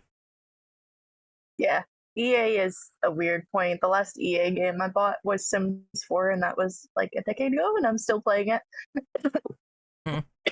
But this Do we still about something much happier? sure, no problem. I just will say one last thing. It's this tension is weird. I believe what they should probably do is like just have some team or whatever, some localizing trailer team, and just simply say, you know what, yeah, the next trailer we're gonna put out is a story trailer, feature packed, so people can see some new features and maybe intersperse some gameplay in there a little bit to gravitate interest, because apparently they are, you know, it's all rumor, but I probably would believe it at this rate. They probably are going to make a new state of play, and if they do, I think we're going to get another Silent Hill story trailer. And I think if we get that, the release date has to be like right behind it, which is a lot of people are speculating, like they're saying like it's going to be September, which I mean that's fine, but I don't know at this rate. I just hope that the next time they show it, it's a little bit more in greener graces. And with the face change, I mean, it's positive. It's been positive information. So I'm kind of glad that people are excited at this point in time. So if they're going to localize the trailer, which I do agree they should do, that type of stuff, one, they need to hire a new team because they fired their old teams for localization. Oh, yeah, absolutely. Two, hand it to Sony. Sony has handled so many of the trailers. Like, they just get footage from the devs and then they make the trailers themselves. They've done it for even indie games, like indie developers who don't know how to make a trailer. Just give them the footage and let them do it. That's an option too. Yep, let someone else do your work, and then if they do it better and it's presented well, I don't think it'll be much of a problem. This guy won't be complaining on a live stream saying they butcher my game pretty much, and that's kind of saddening to have someone who is a higher up that worked on that game say that out in the public. I don't think that's good public relations at all when I heard that and that it was deleted. So hopefully they get that problem underway quickly, because if they did say they're going to outsource Silent Hill to other developers, you better believe that someone else is going to do the same thing, and if they're a higher tier studio, it's not going to look good being in the public. Yeah. Yeah, they definitely need to handle that. Yeah, you don't want your devs going on Twitch and going, "What the fuck did you do to my game?" But Yeet, do you have anything to say about this sort of friction, or you want to move on to the next one? I'll just say that it's not going to surprise me if the game comes out and it does horribly, not because of its own merits, but because of behind-the-scenes shenanigans. That's always a possibility, but I mean, at least there's a little bit of hopium in the fact that apparently Bloober they're just working on bug checks at this point. The development is pretty much finished from what everyone is saying. Don't quote me on it, but that's what I keep hearing over and over again, is that they have several projects in the pipe and they're working on them moving forward, and Silent Hill's like pretty much just in the bug check, you know, Q&A stage, which is, I guess, is good. If they're confident, and I can understand the frustration of someone saying, well, you're kind of misrepresenting my game a little bit, could you do something else? It's like you're at the mercy of what they put out, essentially. But they have state of play to prove all that wrong and see if it'll be worth a salt, which I hope it is, and people get more excited with that release date. But I guess we can move on to question number 4. There was a short demo, Silent Hill short message came out. It was done by Hexadrive, and they announced this at the last state of play as sort of, you know, here, thank you for the support of Silent Hill being, you know, in this pit of being resurged yet again. And have you played this demo? What are your thoughts on it so far? I just want to go real quick. It's not gonna be too long, but I've played this demo, and I think it's okay. It's nothing. It feels like to me they tried to jump on what was PT again and try to put lightning in a bottle twice. And to some mixed results, I really didn't like some of the stage design at the end where that creature is chasing you. But I thought some of the stuff was cool with the phone and the jump scares and then some of the messages you get that's kind of creepy or whatever. The atmosphere, as always, in Silent Hill is pretty damn good. And considering this was a team that wanted to do Silent Hill 2 Remake initially, it's not bad. It's not bad for what it was, but I feel like the genericness comes from some of the level design later on. Some of the story is a bit the fact that they have these things called Silent Hill phenomenon, so they kind of dubbed it as its own thing that people know about. It really breaks the subtlety a little bit that people know there's actual supernatural shit going on and not folks getting lost. You don't know where they are. They disappeared and nobody knows what's happening. I think that's the scariest thing about Silent Hill is that when you go into that fog, you might not come back. They're saying in newspaper clippings that, oh, we know all about it this whole time. There's people missing. It's just a little phenomenon going on, is whatever. I didn't like that pile of writing at all, so I see why people criticize that. But there's some elements that I also liked. I mean, of course, they're going to focus a lot on unaliving and topics like that, which is very, it's very real. It's a very real and raw sense of what they throw at you.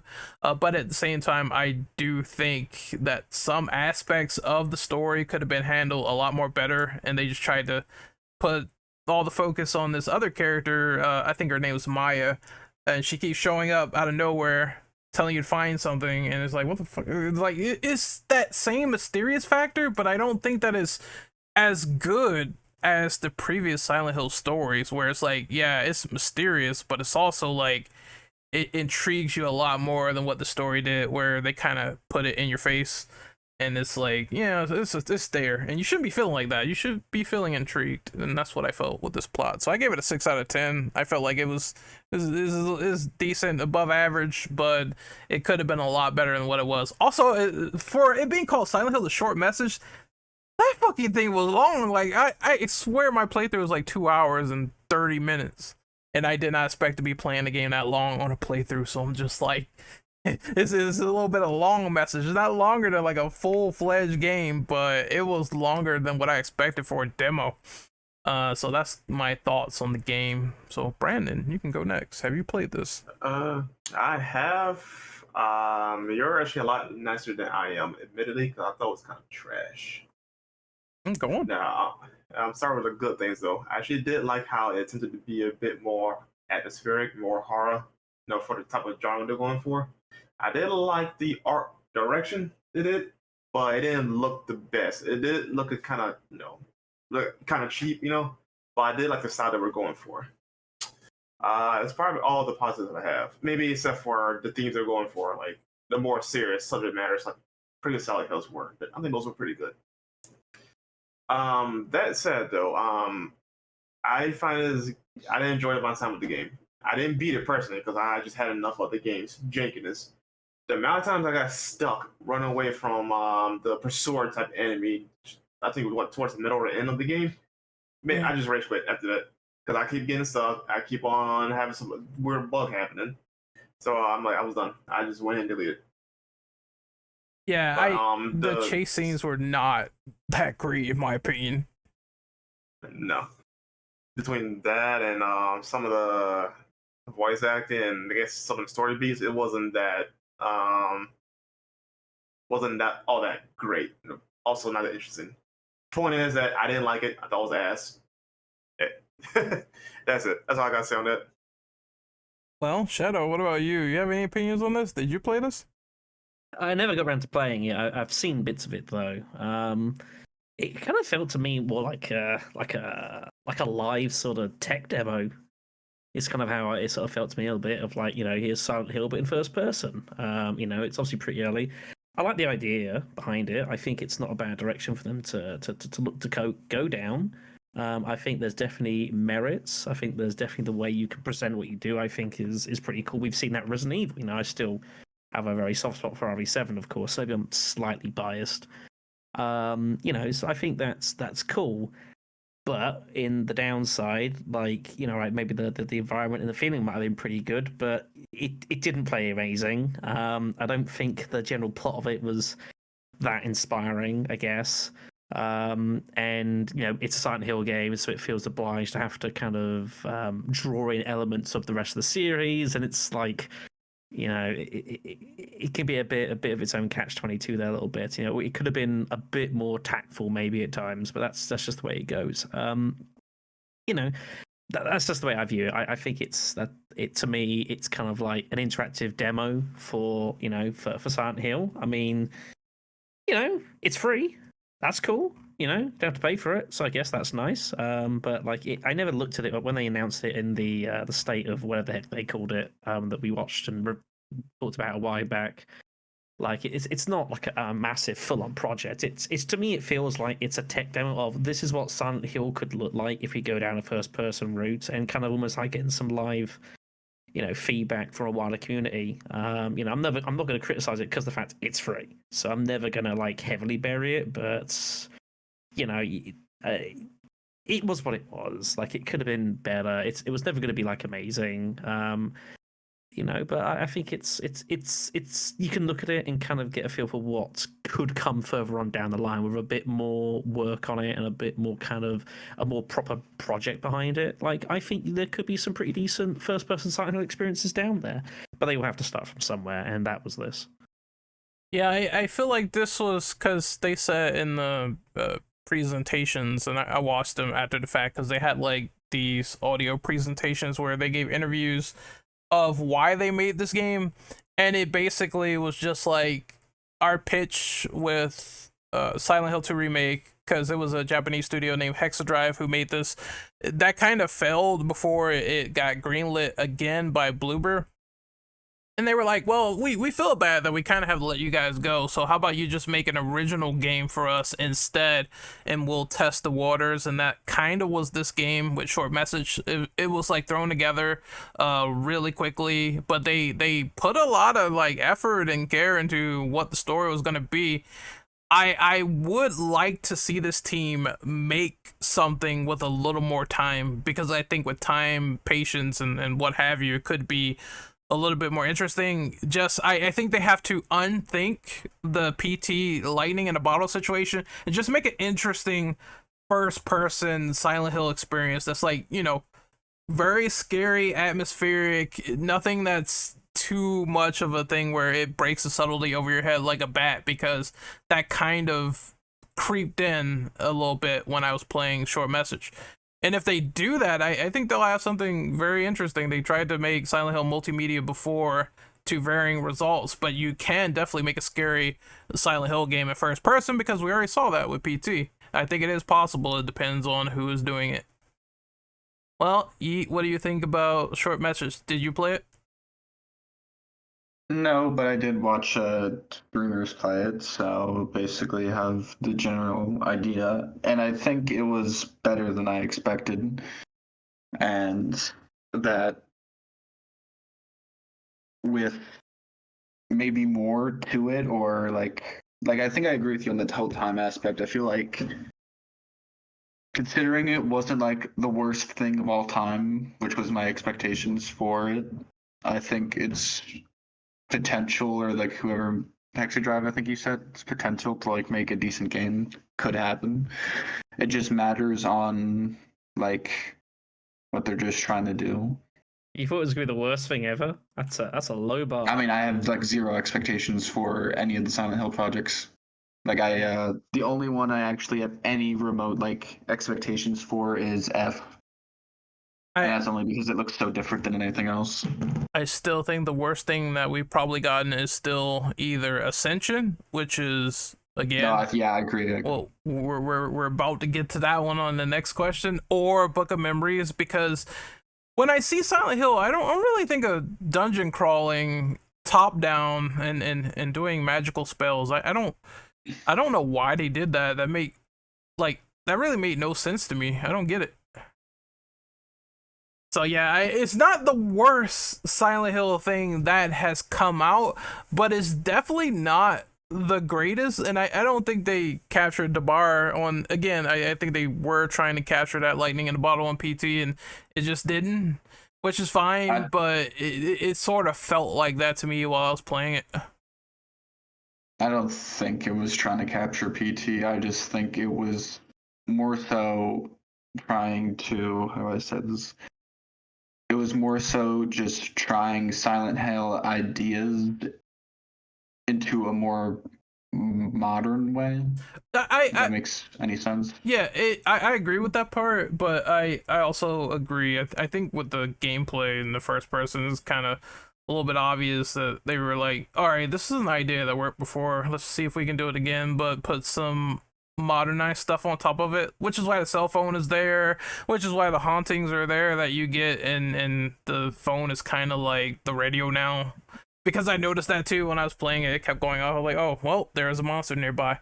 But while the creature in Sakura Head looked very cool, I do think that they need to focus on the chase scenes because, man, the end is the worst part, I would say, because you're running around in a circle, you're trying to find pictures while this fucking thing is chasing you, while she's teleporting, while there's like barbed wire doors.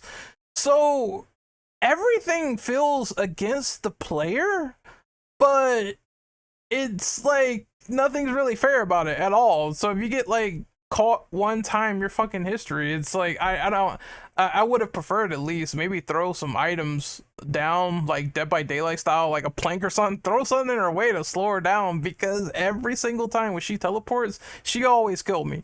And that happened like, I want to say that happened 6 times for me before I like beat the demo, which was a lot. So you will die. There's a lot of trial and error in this demo if you play it. Aaliyah, have you played this? I have not. I have watched it be played, but I have not played it. I have not hooked up my PlayStation to Wi-Fi since moving yet. So I have not played it. I have heard mixed things on it. Of course, Reddit is probably, which I'll go into on the next one too, is probably the most vocal angry about it, which is weird because I didn't see anything really bad.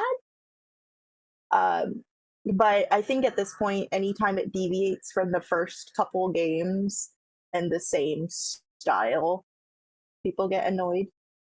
Are you talking about our Silent Hill? Shout out to those guys. They go in. I've seen the posts that they make. I've been there. They will rip something apart with ease. So shout outs to them. I will say the memes that have popped up are kind of funny. But no, I didn't see anything wrong with it. I'm probably in the minority, but I don't mind when it deviates from the original. Like, I love the silly like spin-off puzzle games some franchises get and stuff. I'm like, oh, that's cool. As long as it's like not replacing the main line, I think that's cool. I definitely do think that like the team over at Konami that's on the games development instead of the gambling side is trying really, really hard to replicate Kojima and the original Team Silent as much as they can, which is kind of hard to do because even these days, Kojima can't really replicate his earlier work as much. Like, Stranding wasn't bad, but I didn't necessarily like it. It was kind of drawn out and long. Can I add something real quick? Yeah, go ahead. I just want to say I haven't played Death Stranding, but it's funny you say that because like every person who I've heard like seen or played all the way to completion says it's like some of Kojima's best stuff. So it's just funny just hearing somebody else say they didn't like it. But you can continue. Let me rephrase. I didn't hate it, but it felt like he was trying really, really hard. If that makes sense. Like the try hard thing where you're looking at it and you're like, okay, I like your work, but at this point it seems like you're trying too hard to make things more epic than they actually are in the story and stuff. And the way it was hyped up to as like for it to end up a game where you're kind of wandering around for most of it, but it's not really scary or anything or creepy, in my opinion.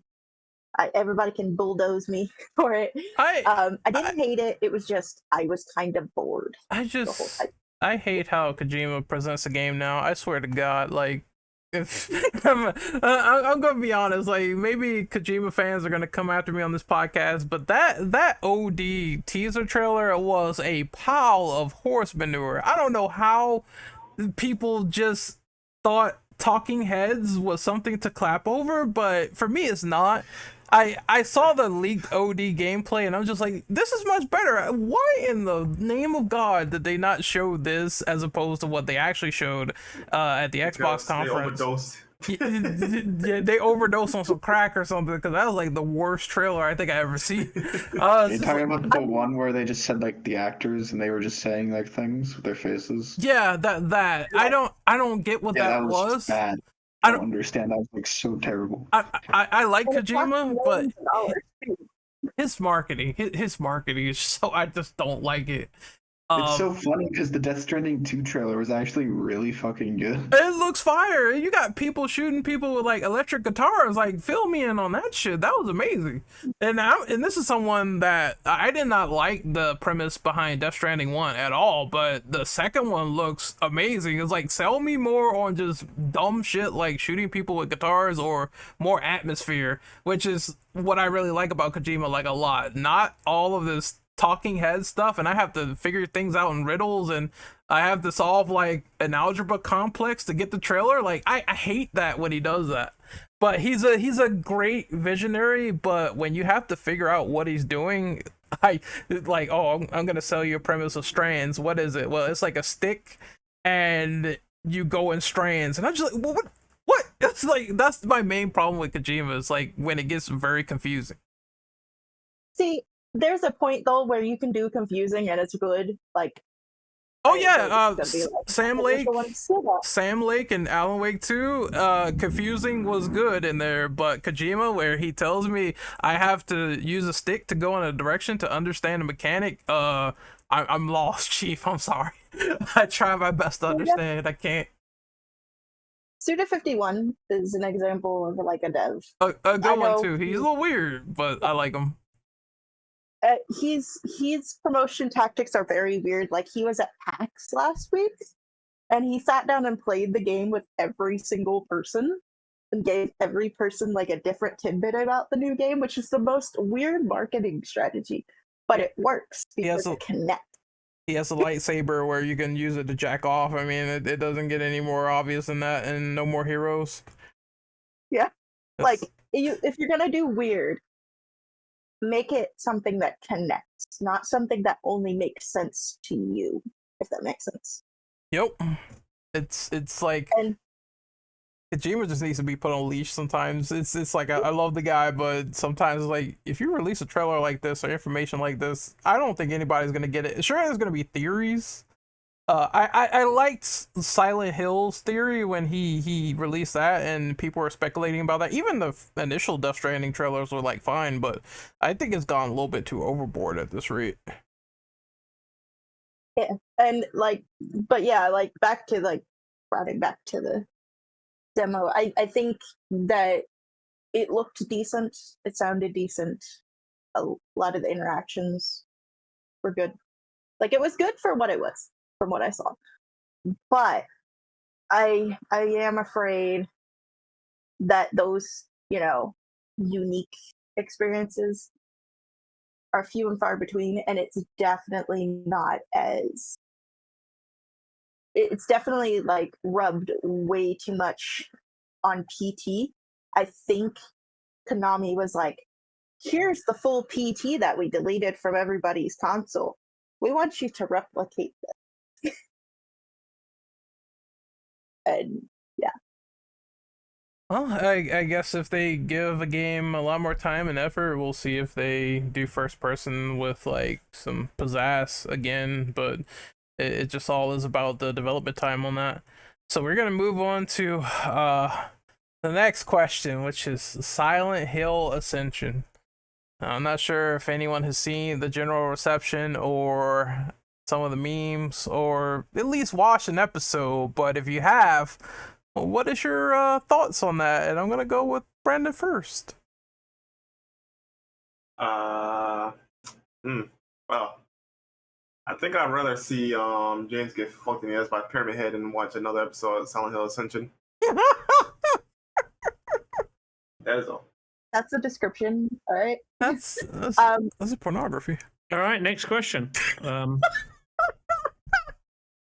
Oh, I'm clipping this. That's too funny. So I have seen the memes again. God damn it, Reddit. Anytime I do log in, like especially with the new stuff, the Silent Hill Reddit has been that, and the Mortal Kombat Reddit are like exploding. Mortal Kombat because of good updates, and Silent Hill because what the fuck are you doing? I have keep going to the login screen for Ascension and meaning to log into it just to see what it is myself.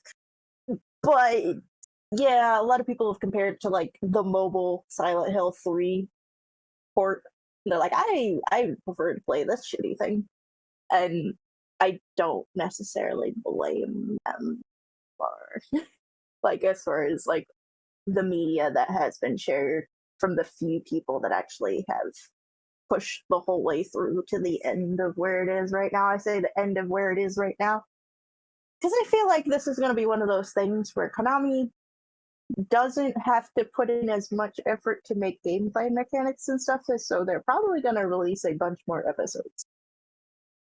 If, you know, we know anything about, oh, we throw these things out, we get, you know, revenue from people visiting. Blech. On God, though, can someone actually explain to me what the hell this game is? Okay. It's not a game. I'll Yeah, try. exactly. It's okay, so it would fit into like interactive drama, I would say, similar to Heavy Rain or Detroit Become Human or Beyond Two Souls, where you have a character, they have a story, but you're dictating what they do, kind of a mix of Choose Your Own Fates as well in Final Destination 3. When you go on a character path or a fate path, however, it is littered to the brim with microtransactions and predatory practices in an app.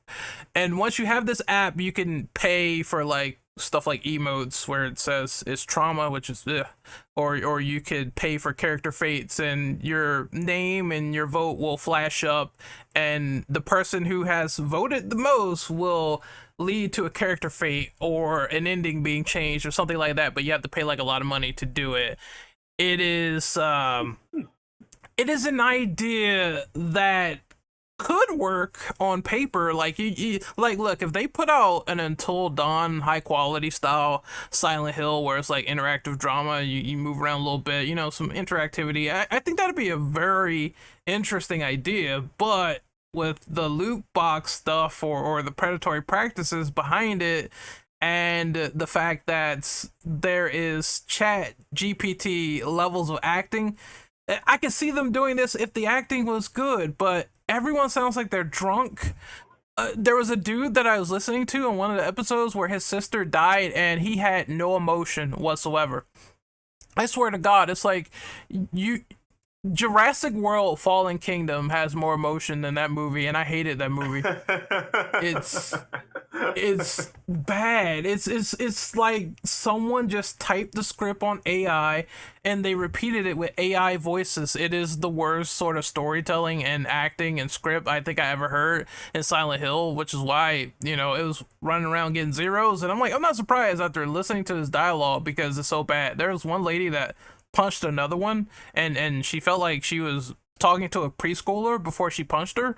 So I'm just like, I don't know what's going on here. It's not even good acting to be entertained, let alone by these character choices. And at the end of the day, you kind of don't care if they don't show the emotions of other characters dying. So it's like, what is the point other than having very, very diehard or impressionable people who are buying into this and not knowing what they're getting into. And I believe that's the whole hype behind it in the first place. It is a gambling ploy when you look at it, and people really probably not even caring, or they just want to see where it goes because reasons.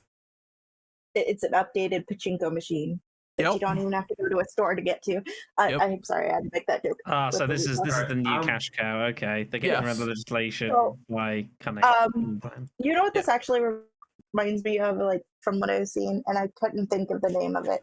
The Complex, which was like a choose your own adventure, but you also have DLC. You have to pay to unlock after buying it and stuff. And it has the actress from Letterkenny in it. And it's from this company, Wales Interactive.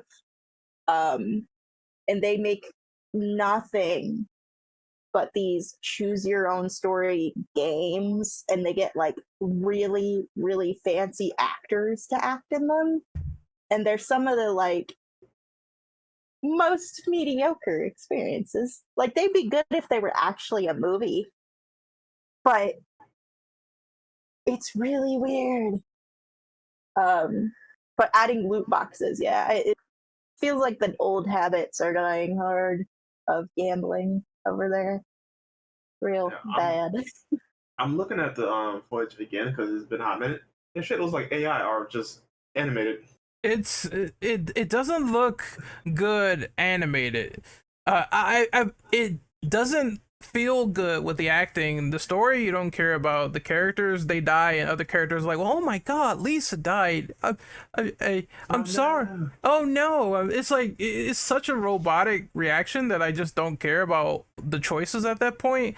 I feel like if you want a better CGI experience, then you're probably better off watching the Resident Evil CGI movies, because at least they put half effort and they give a damn, as opposed to this, where it's like no one cared when writing this or producing this whatsoever. They just did it to do gotcha money. That's it.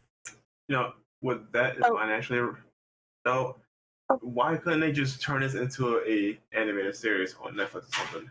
That would have been better time and budget spent elsewhere than they create this aborted child.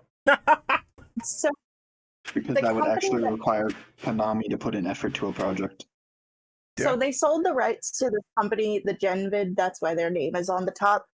And there's some really interesting merch I just found for this Ascension thing. Dude, the It's Trauma shirts.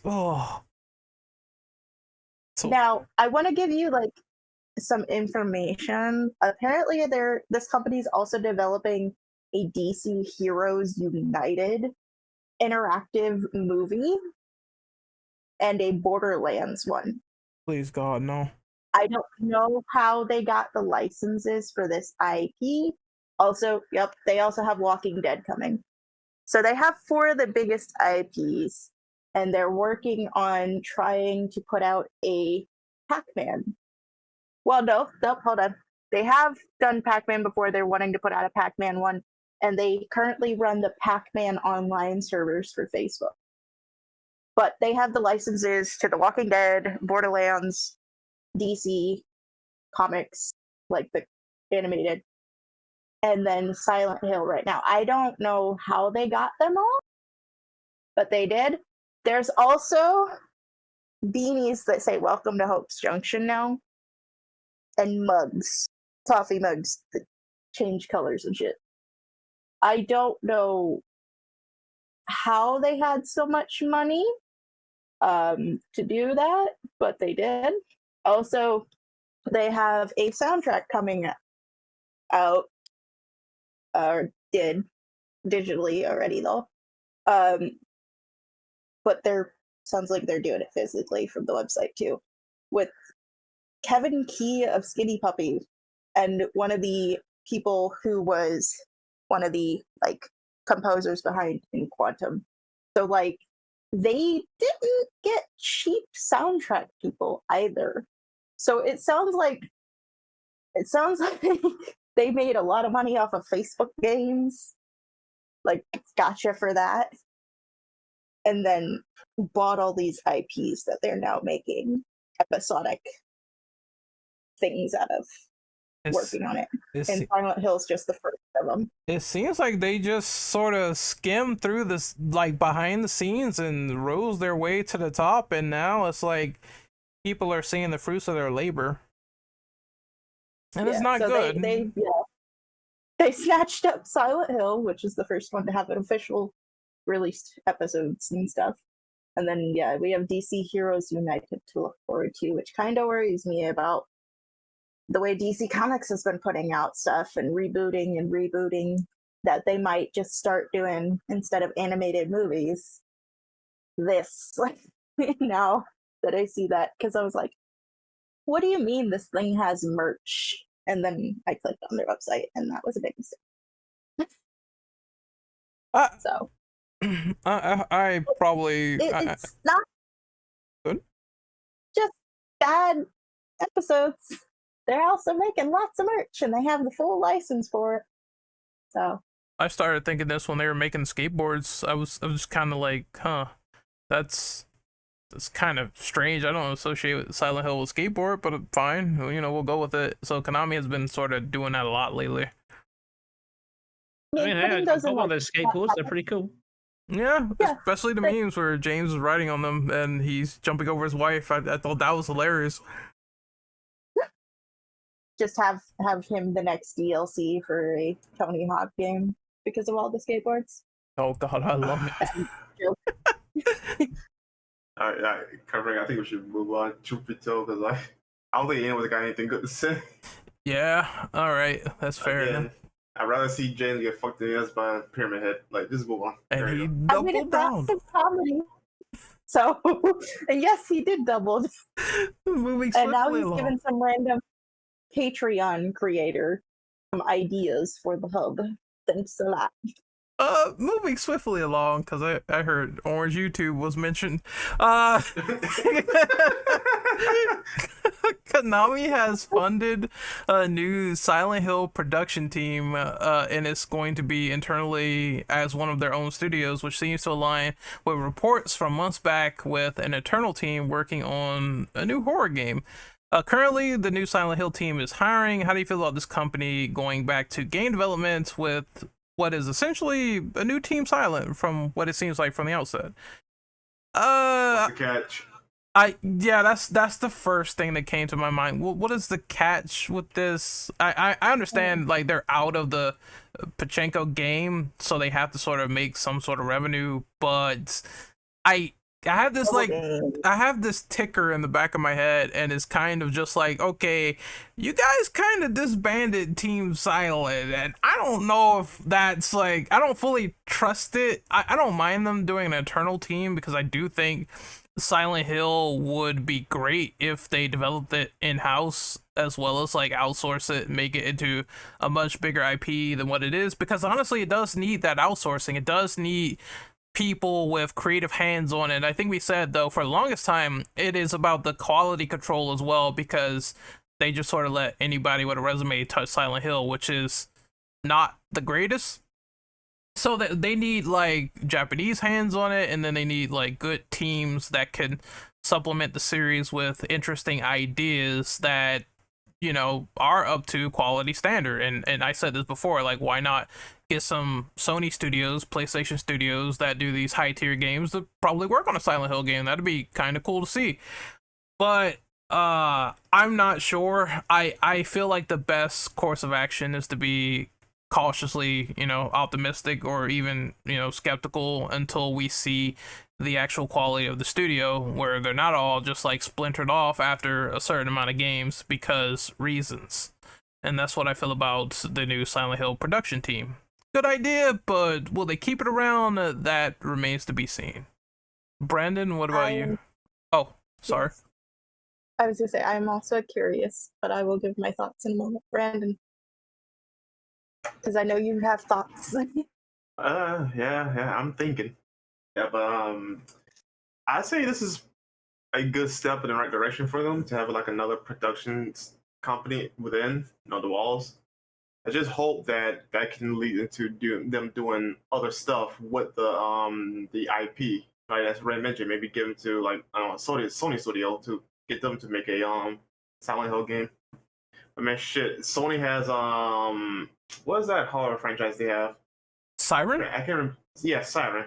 I'm like shit, like get them to make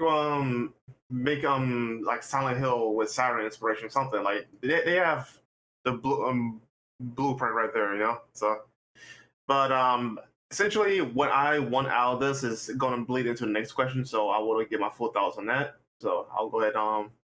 Let someone else go. Aaliyah, what about you? So I have thoughts, obviously. So we haven't actually gotten a true Silent Hill that's made by a Team Silent since 2008, unless you count the mobile ports, which I do not. Mobile ports to the iPhone 4 and 5 aren't really, in my opinion, like considered Team Silent productions. It's more like, oh crap, we gotta figure out how to shove this on here. Not an actual game, but it does give me a little hope. Like my optimistic brain wants to think happy thoughts. But also, I'm sitting here like, it's been almost 2 decades since we got an actual in-house developed Silent Hill game. It also spills into the next question too for me, but I would like them to like co-produce it with someone. Now that Brandon brought up Siren, which hasn't had a game since that long ago too, like early 2000s, I wouldn't even mind it being some silly cash grabby thing as far as like Siren X Silent Hill crossover or some shit, as long as it's good. But yeah, I'm hopelessly optimistic, but I'm also pessimistic in the fact that I know the patterns and how long it's been since they've actually used an in-house team. I want to add something real quick. Look, Konami, I'm giving you free ideas on this podcast. You want to make money? You know what you should do? Go to Capcom's door and be like, hey, Resident Evil X Silent Hill crossover, let's make a full game out of it. You will make billions of dollars. You will make everyone's dick hard. So I don't know. It's so easy to just conjure up things that people would be like very invested into horror wise, and they just like flub the ball on it, which is why I hope one of the things with the studio is that they allow them to be a lot more creative than just trying to throw paint on the wall and see if something sticks, because I believe that is the issue that happened when they tried to outsource Silent Hill the first time. It's like they wanted to do a little bit of everything, and then they ended up being a jack of all trades, master of like none, because there were like some games that were like all right, and then it was others where it was mostly terrible, and other ideas where it's like it's not Silent Hill. And I don't think you want people saying that the second time around. Shadow, any sort of opinions on this? Not really much else. That's already been sort of said. I think it's a bit of PR work. I think largely, making a new team Silent. I don't think it's going to make a significant difference over the quality of what they're going to make, sort of thing. And obviously it's always going to be stained with a little bit of obviously what happened with Kojima, and going back to it, and that's never going to change. So, other than that, I think you guys largely covered my thoughts on it. It's a bit of watch this space, but I'm also a bit skeptical of it overall, truth be told. Yeah, I think it sort of should be, hey, here's a lesson learned, but we're gonna take this IP and try to spin it in versatile new ways that will garnish interest. Because I mean, I'm gonna say this from the last podcast, and I do still believe this opinion. People wanted Silent Hill to come back.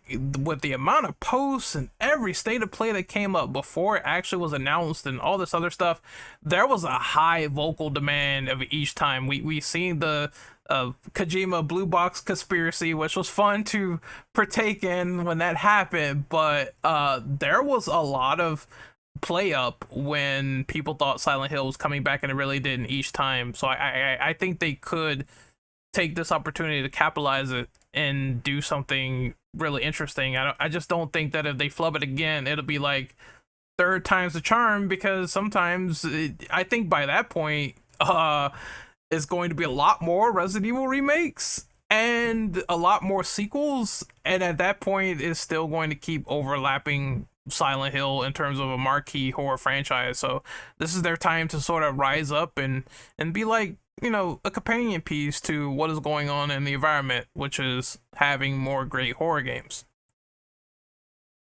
Yeet, do you have any? Oh, sorry.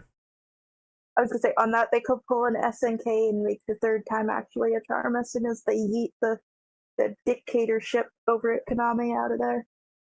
I agree. That was the issue at SNK too, is that the original founding family originally started siding with the Pachinko people, and that's kind of what's happened here. And just yeet the dictatorship. I know it's gonna be hard, but yeet them in that bad transition to yeet. I have one more side question. I just think it's interesting to interject this one. Do you guys think it'd be great will if they decide to bury the hatchet with Kojima? Like, going forward, just do some collab with him or let it go? I wish. Like, I feel if that's the step in the right direction if they did that. Yeah, the 95-year-old. I think they actually worked with him before on the Pachinko machine for Death Stranding, but that's a whole different branch anyway. Oh, interesting. Yeah.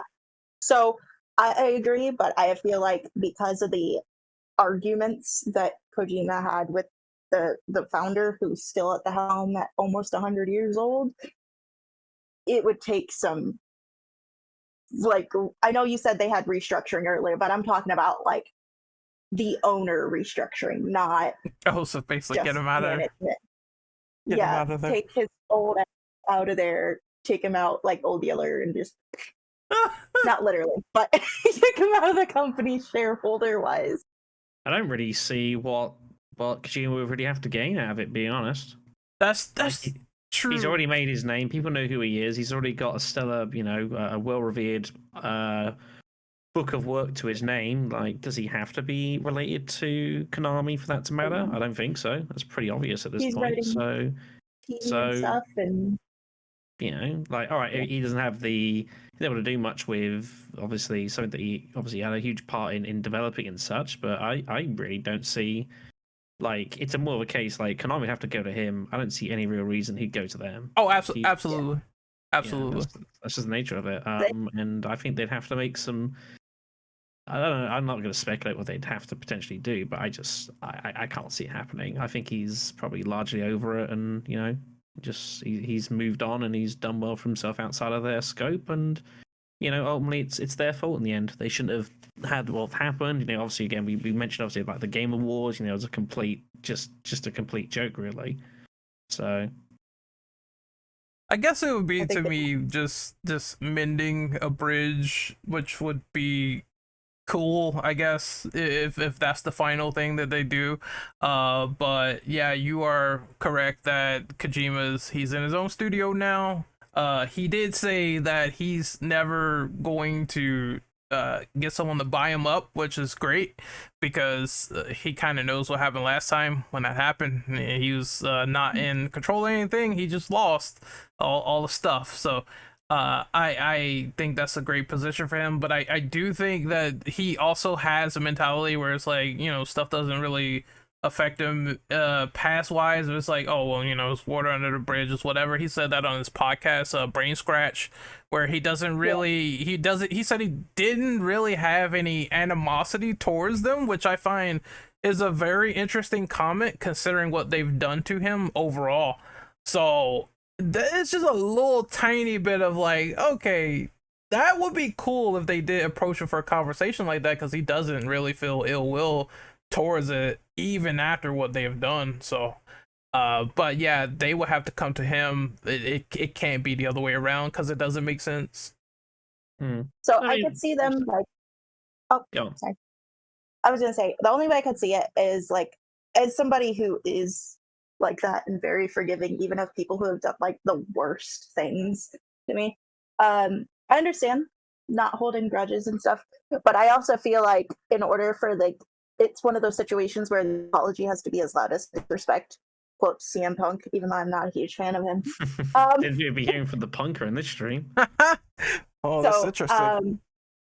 So basically, I could see them like if they did a thing where like all Metal Gear Solid games, spin-off wise or main line, or all Silent Hill games going forward, and any sales of the old games, if they get ported to newer consoles, he gets a portion of the royalties. Then maybe he would be willing to like, oh, okay, cool. There is something in it for me. Come back and work on a game. But that's the only way I could really see it, is if they gave him royalties off of his old work and stuff. Yep, and knowing the old ass man at the head of Konami, that is not gonna happen anytime soon. Yeah, that's the only way I could see that happening. And even then, I still think his ass will have to be booted from the owner chair first. Well, any other opinions on this new assembly team that they're making for Silent Hill production team? Just want to add, I don't think there really is going to be like any team that we like say is the team if any of the games are successful. If anything, we're probably going to have like just say Konami or like just going to group everybody, because I don't think there's going to be any like, you know how when we talk about like old Silent Hill, we always talk about like Ito and the others. Yeah. It's like we don't talk about like everybody. I feel like if anything, it would be that type of situation where we just talk about like, it's like team, because it's weird because like the development of the old games, you had people going off and on. So it's like, was there really a Team Silent? And I'm feeling like that's the same thing here. And it's like, if he does hand it off to somebody else and it does become like good, are they going to stay for that, or are the people just going to leave because of relationships with Konami, like the previous question? Yeah. I feel like Team Silent. Oh, go ahead. I was going to say, I could totally see that happening. Like, I feel like that's why I was saying, unless like they change their leadership structure hardcore, we're probably going to see bad blood still for a while, which is unfortunate. I feel like Team Silent is just a byproduct of, we wanted them to make this idea of this zombie game that could rival Resident Evil. That was fought back against by Team Silent themselves. They said this on record. It's like, I don't think that's a good idea to be the same as RE. We would lose in that market. What are you guys doing? And because of that rebellious attitude, they were successful with it too, with Silent Hill going in a different psychological direction. That's what Team Silent was all about, actively going against the grain for Konami. You're telling, basically it's like them making this new team is telling me that you would either have to repeat the same process, because if you choke the dog on the leash too much, it's not going to benefit the creativity in the long run. You would have to let them sort of do what they want while getting talented people on board. And I do believe that they cannot stifle creativity with this team like they tried to do with Team Silent. It's just not going to work out. They need to be open to certain ideas and things that it, like one of the things Team Silent actually said before, like I think they talked to a member recently. He said it's a miracle we've made these games, because if we made them now, we wouldn't know what the hell we're doing.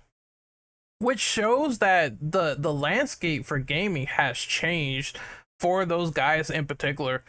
I think this new team needs to not only realize that, but realize what works and what doesn't while making new Silent Hill games and making them something that people will find worthwhile. That's going to be the hard part. And the harder part is Konami cannot choke them to death with, intrusive practices, because if they do, it's going to hurt them in the long run, which is kind of counter Team Silent. It's like when you let them do what they want, they gave you some quality bangers. So they have to do the same here for this team. And that's what I think about that. That just give them freedom, find the right people in charge, and everything will be okay. It'll be gravy. But we're moving to the next quick question, which is, what could Konami do to keep Silent Hill from staying dormant?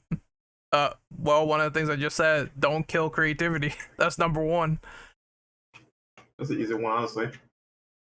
One, make good games for starters. Like, holy shit. Two, expand the universe again. Like, give us anime stuff on Netflix, or give us more movies, which I think the third one's in the works. Oh Like, yeah, they Return to have- Silent Hill. Yeah, they have opportunity to expand Silent Hill again outside of video games, but Konami is not taking advantage of that. You know. Now, as far as the game's concerned, though, we don't know how good Silent Hill 2 is going to be, and we got 2 games are ass, so, and one that's still unknown. For Silent Hill to stay relevant, I mean truly stay relevant, they had to expand outside of games. The games was not going to be the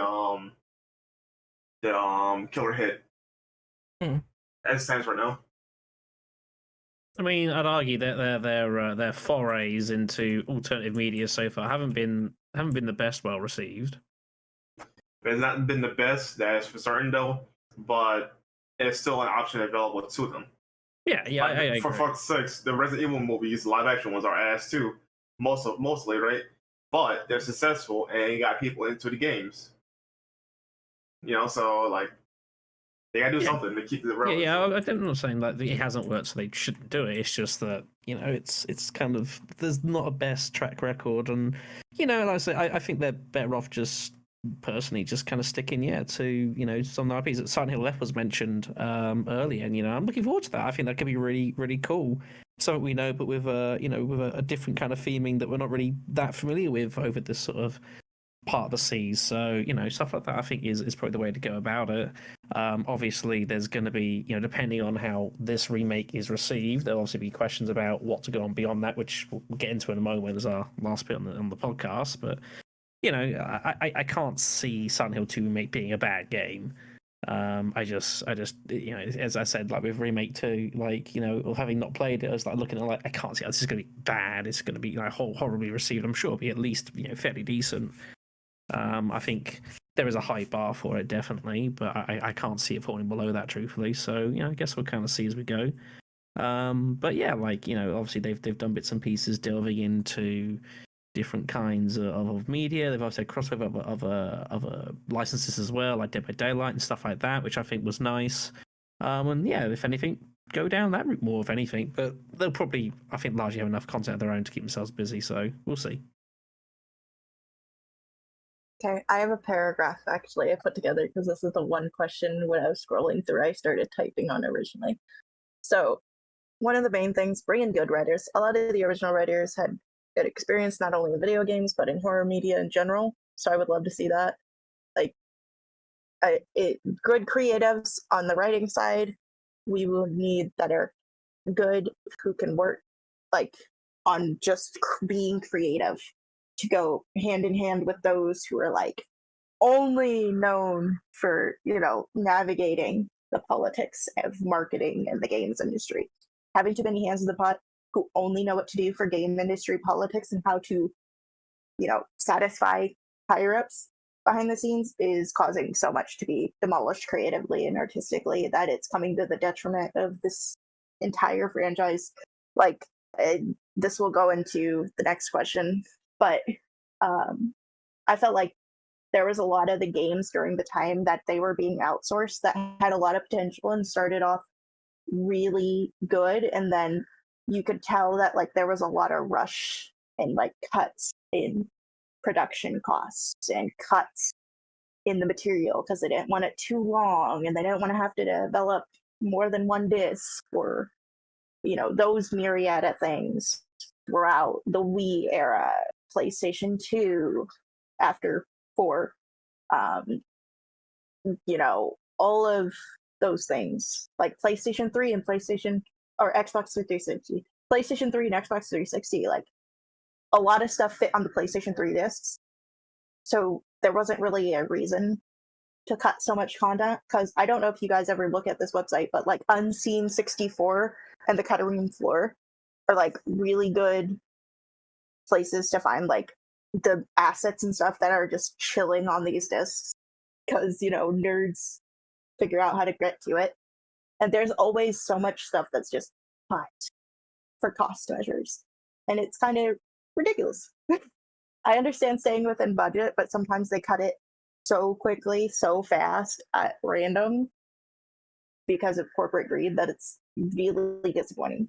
And sometimes, you need writers who are like, look, if you cut all this stuff, you're going to fuck up this game and then you're going to have no money. And usually that only happens when you bring in writers from outside the strictly games industry. I think there's been a lot of games where like not even just horror, but like RPGs where they bring in writers who aren't just game writers, or they bring in rookies who have only worked on indie teams, or they've only written and self-published stuff on their own, and then they end up putting out these great works. Like I feel like that would be a big way to keep it from being dormant again, or just being shit for many years.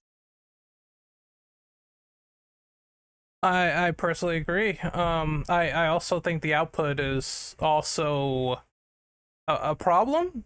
It's like this resurgence is something that, okay, I can see that being a thing, but the issue is that, number one, Silent Hill has been dead for so many years. They pretty much gave up on it. How do we determine what the market is and make sure that doesn't happen again? The main thing they have to do is look at what output is going out and quality control.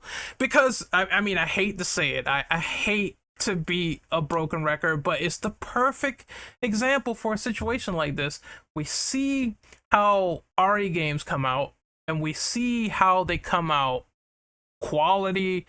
It doesn't take a lot of time to put one out. Lots of people like them, and it comes out in a short window, and it has like proper stuff in the background going on. I think that's what a horror franchise should be. You should take creative risks, and you should also like notice, hey, we got these things going on with sequels, and we have remakes. We can appeal to the old, we can modernize it, we could also make sequels going forward as well that people might be invested into, while also making these CGI movies and shows that people will check out. That's the perfect example, because you got people watching all across the board, all eyes on you, and you're also putting out good games, which is what people want. So they have to, I know it's like weird, but they have to copy the playbook that they originally tried to copy before, because that is what is working currently in the horror space. Is working brilliantly for Capcom. And I believe if Konami just looks over and says, I'm going to copy your homework, but I'm also going to try to put my own spin on it and make it as good as I possibly can, that's the best thing they could do. So it's like the answer is right in front of them. It's just they have to copy the responses to it and try to get an A+. That's the only thing I think they need to do at this rate, because anything else is regression at this point. It's backwards thinking. If they try to outsource again, but they don't really care who they're outsourcing to, which is what the problem was with the first initial people that they tried to outsource Silent Hill to. Like, we're No Names, we're Iron Galaxy, we're Voucher Games. We've never touched Silent Hill before. What do we do with them? We just make games where people find them kind of mediocre, and that's not good. I think they need to look at the past and also not look at that as well. Do something that's different from what they're usually known for. And that's my opinion on that. Anyone else have any opinions on this question? No? Going once? Going I twice? mean, honestly, it's just like the case that like even if people do want it to come back, I feel like it should stay dormant, mostly because it feels like it's going to end up worse than it was. And when people look at like this resurgence, it's going to be ultimately a bad thing for like, I'm just thinking about the future, but like what you were saying about looking at Capcom, like I kind of agree, but I also kind of disagree. Like looking over would be good, but at the same time, I feel like it'd They just be might like try. a lesser Resident Evil or Yeah. No, not no. Silent Hill enough. Well, I don't mean they should copy them 100% completely. I know I'm not saying Yeah. but I'm saying like you said earlier, like the whole thing was like we were gonna actively do something against Resident Evil, and it feels like them taking like an approach that previous Konami would have done is not the way to go about it, I don't think. No. Let me explain. So I don't want them to copy them like fully. I said they should copy their homework, but they should do it more original and differently than they have in the past, because how they felt in the past was simply giving the IP to anyone and not really caring who got their hands on it, which is why we got stuff like Book of Memories, which is why we got Downpour, Homecoming. It just felt like they wanted something to stick and they didn't know how exactly to do it or execute it well.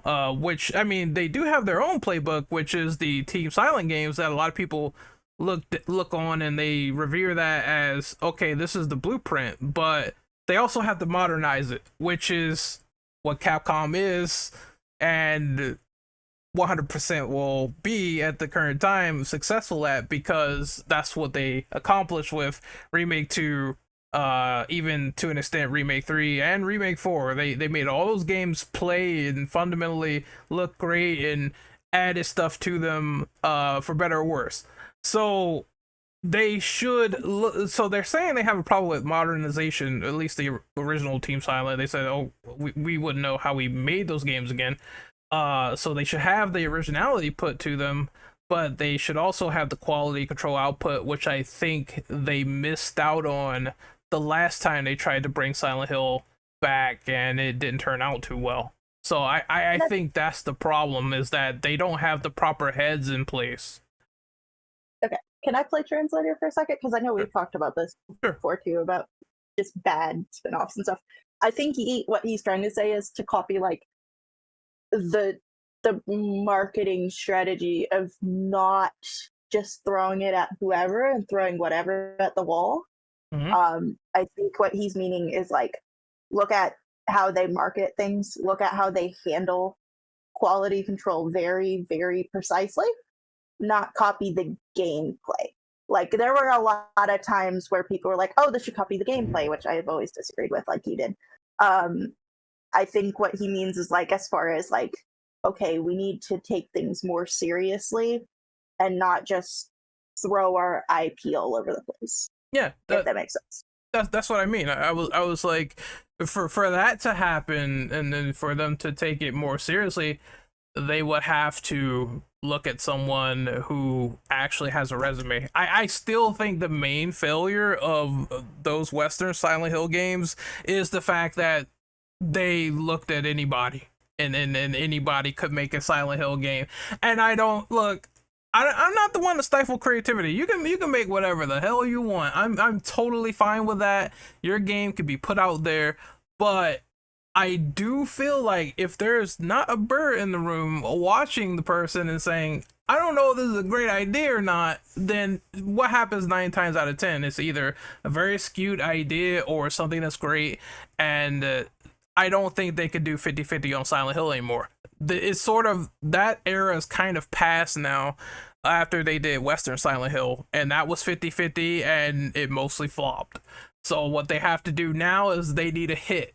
They need consistent hit after hit after hit, because if they don't get that, they're going to be down to 50-50 yet again. And I don't think they need to be in this same position if they want Silent Hill to thrive, which is the problem. You don't want people saying, oh, well, now look, Silent Hill is just this mediocre franchise now and everything's trash and the only thing that's great is the old Team Silent games. That's something you don't want people to say, and people are kind of saying that now after a short message, and that's not a good quality look. So I think they need better games to fill that gap, and that's the only way they're gonna get it, is by definitely taking it more serious and being original, but also knowing they need to output and a plan and a strategy, which is what I hope they're doing with this new Silent Hill team. So that's my sort of thoughts and opinions on that. Any other sort of side questions or disagreements, agreements? No, going once, twice. Oh, sold to the Pyramid Head hooker in red with a thong. All right, so we're gonna never mind me, but we're going to. That is worse than Brandon's joke earlier. That was bad. I know. I just wanted to be random just one more time before we ended the podcast. So, final question. Now I mean, this is something that Shadow said earlier. He's right on the money with the previous podcast where he said, of course they're gonna have more remakes planned. Of course they're gonna make those statements with Konami saying they got more down the pipe. I think Akamoto said that, and I want to paraphrase this. It's in the Silent Hill transmission, so you can find it there. It's there 100%. But someone asked him, do you have any more remakes planned? Like a translator, I don't know if this was an error, but they flat out asked him that question, and his response was, well, I can't tell you that because those games are not finished in development. It was something equivalent to that, and he flat out just confirmed they have a lot of other stuff down the pipe, which makes sense with all this information now. So if they do make further Silent Hill remakes, what do you guys want to see in terms of the ambition or story elements or how they handle them? I will let Brandon go first. Well, for starters, though, what they should have done from the get-go was remake Silent Hill 1 first. I understand why they did 2 first. Because, it is technically the more popular one, despite selling less than 1. But, I'm just saying. But, yeah, it is the more popular one to defend them. But they should start with 1 first. Start with 1 and go to 2. Like, I know they're, technically divorced from each other in terms of story, technically. But just should have started from 1. But the game that I would look forward to the most in a potential remake would be 4. Because 4, I like everything else about it, but the gameplay. Because the inventory system and little other nooks and crannies are a little yeah. It could be better. Yeah, that's all I want. I want them to remake 4, fix up the gameplay, but do not change too much of the established story if they're going to try that. And the remake, yeah. Right, yeah, I agree with that. I guess I'll go next real quick. 4 would be very interesting because that is a game where, again, the gameplay kind of suffers a little bit because what most people say about 4 is that you have limited inventory. You essentially have the ghosts that are unkillable. I thought that did bring a scarier dynamic to it where you have enemies like that, as well as the two-headed baby thing. That thing is disgusting. Imagine that, modernized. It's gonna give me shivers, but there is so much they could do. I'm gonna point the gun at the main criticism of that game that they could fix, which is the backtracking. I feel like you could do something a lot more fascinating than playing the same level over with Eileen just right by your side. I think they could either make some scarier water prison or something, or do something with it where it's like, I don't know, Metroidvania, you couldn't go in this area previously, and now you're seeing something completely different in the water prison when you go and revisit it. That's probably one of the best ways they could mitigate backtracking, is make it entirely new to what is going on in a level, and you could not reach it the first time around, which is very four. If they were to redo any games, 4 would be the one they would get a huge overhaul. I'm sure. I don't believe, having played 4 not that long ago on stream, I personally don't think 4's aged the best really out of any of the original 4, truthfully. I do think that second half, it's just, I get why it's there, but it just, I didn't particularly enjoy it, being honest. It felt kind of a bit thrown in and a little bit kind of like, we kind of got to do it. I think it could be handled better. Whether you think that's right or not is another question, but I think out of the 4, they're coming. My expectations, I think they'll do 3 before 1, although I think they probably should do 1 before 3. I just think they will do 3 beforehand. But I think 4 would be interesting. I enjoyed it for what it was, but I it wasn't my favorite that I've played, and I suspect that if they do a remake, I think that especially the second half could well see a major overhaul. I don't think people are that interested in basically playing through the same game again, but with someone else with you and some other changes. I think they'd do a more significant overhaul of how the game actually works. One, it's funny because I wrote this small list, and if we talk about easiest remakes, I'm going to be perfectly honest. One would be very easy to remake, simply because the levels and everything, the blueprint of that game is just there. It's very simple and to the point. They could add in some story elements or whatnot. I think the main thing that'd be interesting is seeing how the weapons will work, because one had like a giant plethora of weapons, as well as three. Three is kind of, I agree with Shadow. I don't think they should do three first after two to try to sort of say, oh well, now we're gonna follow in some order. You got to do one first, because one is linked to three. I think they will, though. I think the whole, I don't know what. I just think they will. I think they view Free as a more kind of recognizable title than the first game, and I think they also will view Free as a more marketable title than the first game. Again, whether you think that's completely right or wrong is ultimately your discretion. But you think in the third one you've probably got a more kind of memorable protagonist. You've probably got much more memorable set pieces.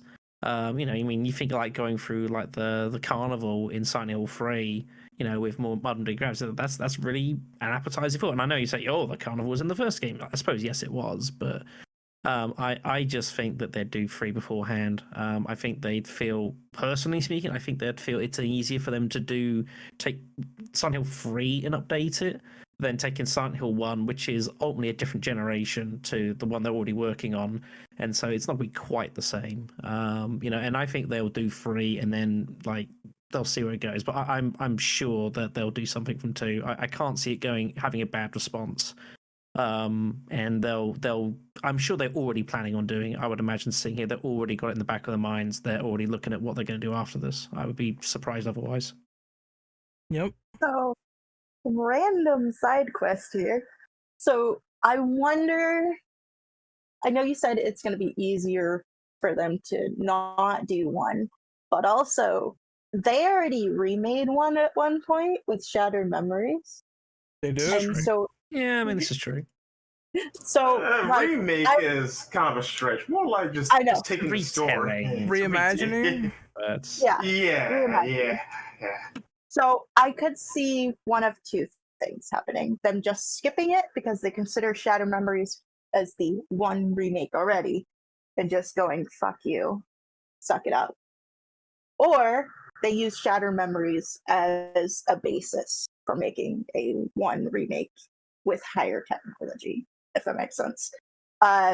However, as far as my thoughts on the question, I wish they would just not only make remakes, but I already feel like they're probably going to do that because they already did so many remakes and remasters in the early 2000s, not even a full decade after the original games came out, which is a bit soon to be doing that. I thought the same about The Last of Us. I know someone's going to bring that up as a counterpoint.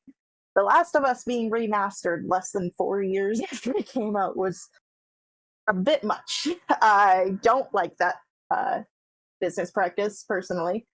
I would have been fine with Last of Us just getting ported over. Like, hey, look, there. And then I would like them to work on sequels continuing the timeline of some of them already existing characters, possibly. Or just make new timelines and new characters. As far as like the remake thing about which ones I would like to see, and this is probably going to be a weird one for the rest of you guys, I would like to see Silent Hill Downpour remade. I know everybody shits on the game for the mechanics, and I get that, but the story base, like the base story, I feel like they could have done more justice to for the writers. So I would honestly like to see that one made with a better engine and better mechanics. And maybe, just maybe, a better team than what it was originally. And I'm going to run away now before everybody shits on me for choosing Downpour. No, I mean, it's no, it's Downpour. I really don't care. Downpour is premise was interesting, but I felt like the main thing I didn't like about that game was the gameplay. So, and I think that's understandable.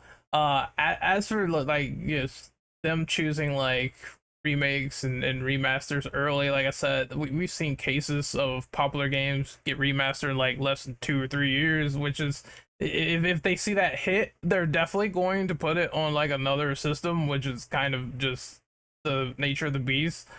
As for everything else, I do think that one would be very interesting because of the fact that it's going from multiple generations. Like it's 5 generations deep, so they can do something with that, and they already reimagined it.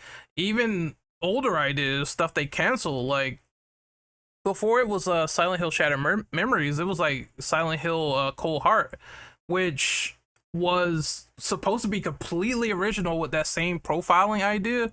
And I believe that could be like an interesting gameplay loop and mechanic if they execute it right. Whereas in one video I seen someone sort of ostracizing Shattered Memories, they said it was bare bones and it was supposed to be a lot more fleshed out than what it was, but they clearly rushed that game for holiday season, which you can go back and rectify that mistake and make a new game out of it. So I think that's one thing they could do, as well as doing sequels.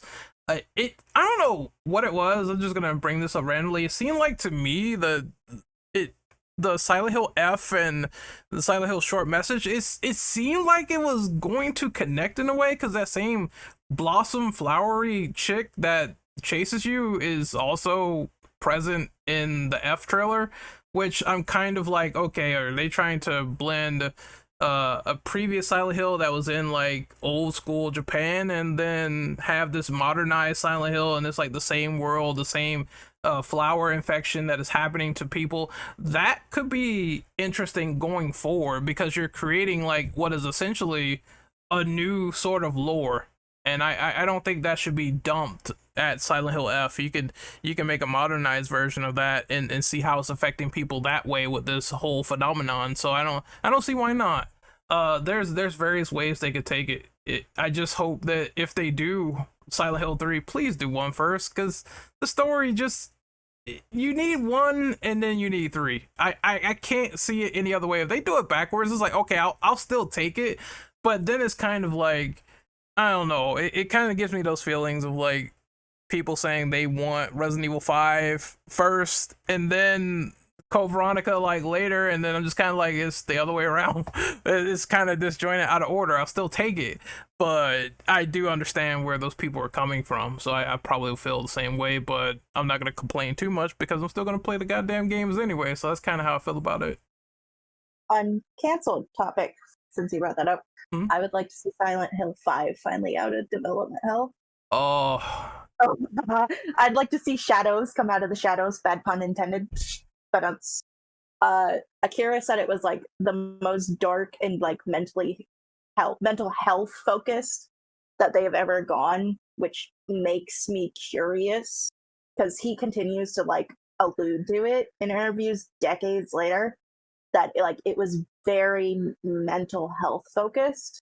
So I feel like if they attacked it correctly, and like they had all the fucked up shit happening that happens in all Silent Hill games, but they also like had like a focus on like mental health disorders and how they're like accurately portraying some of the ones that are kind of tackled really poorly in mainstream media.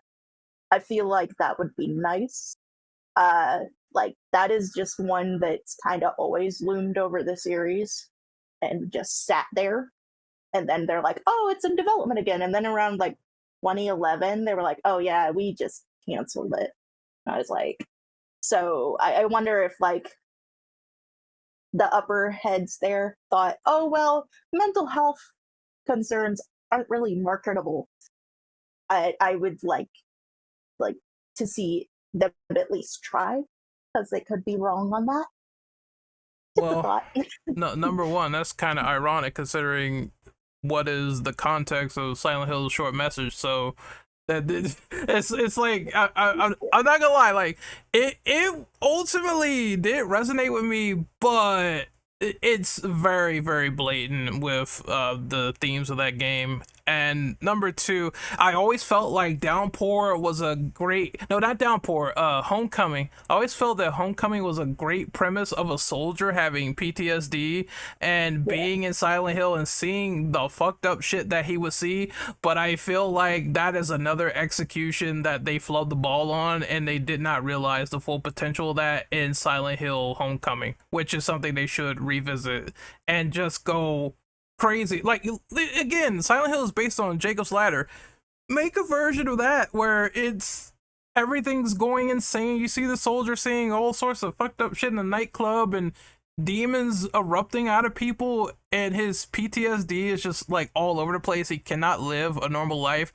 It is one of the best ideas they can go with. That's very easy with the context of the series, and they just haven't done it yet to its fullest extent, which is very disappointing. Yeah, I agree. And then also like the premise of like involving like, and this is one that unfortunately gets kind of shoved into the bucket of, oh, they're automatically bad people, which is not the case, because I know people with schizophrenia who are not. But tackling that, even like, yeah, it'd be kind of messed up to put schizophrenia in a horror series, but also like if you tackle it correctly, it wouldn't be a problem. But they also fucked up PTSD, so yeah, handle it well. I'll be all for it with the same nuance and subtlety that Silent Hill 2 was known for. Oh fuck yeah, I'll take that absolutely, because you could tell a great story, even have some redemption for the character with endings. But if they don't, then I just don't think it'll be worth it in the end. Can I just say that I find that funny how you say like Silent Hill 2 is very subtle, but I actually thought it was very blatant. Like I'm probably one of the only people, but I thought it was like very blatant with this messaging.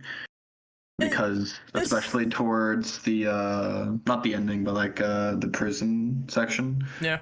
Even like the museum, was it the museum? But the place with like the paintings you go to. 2 or Downpour?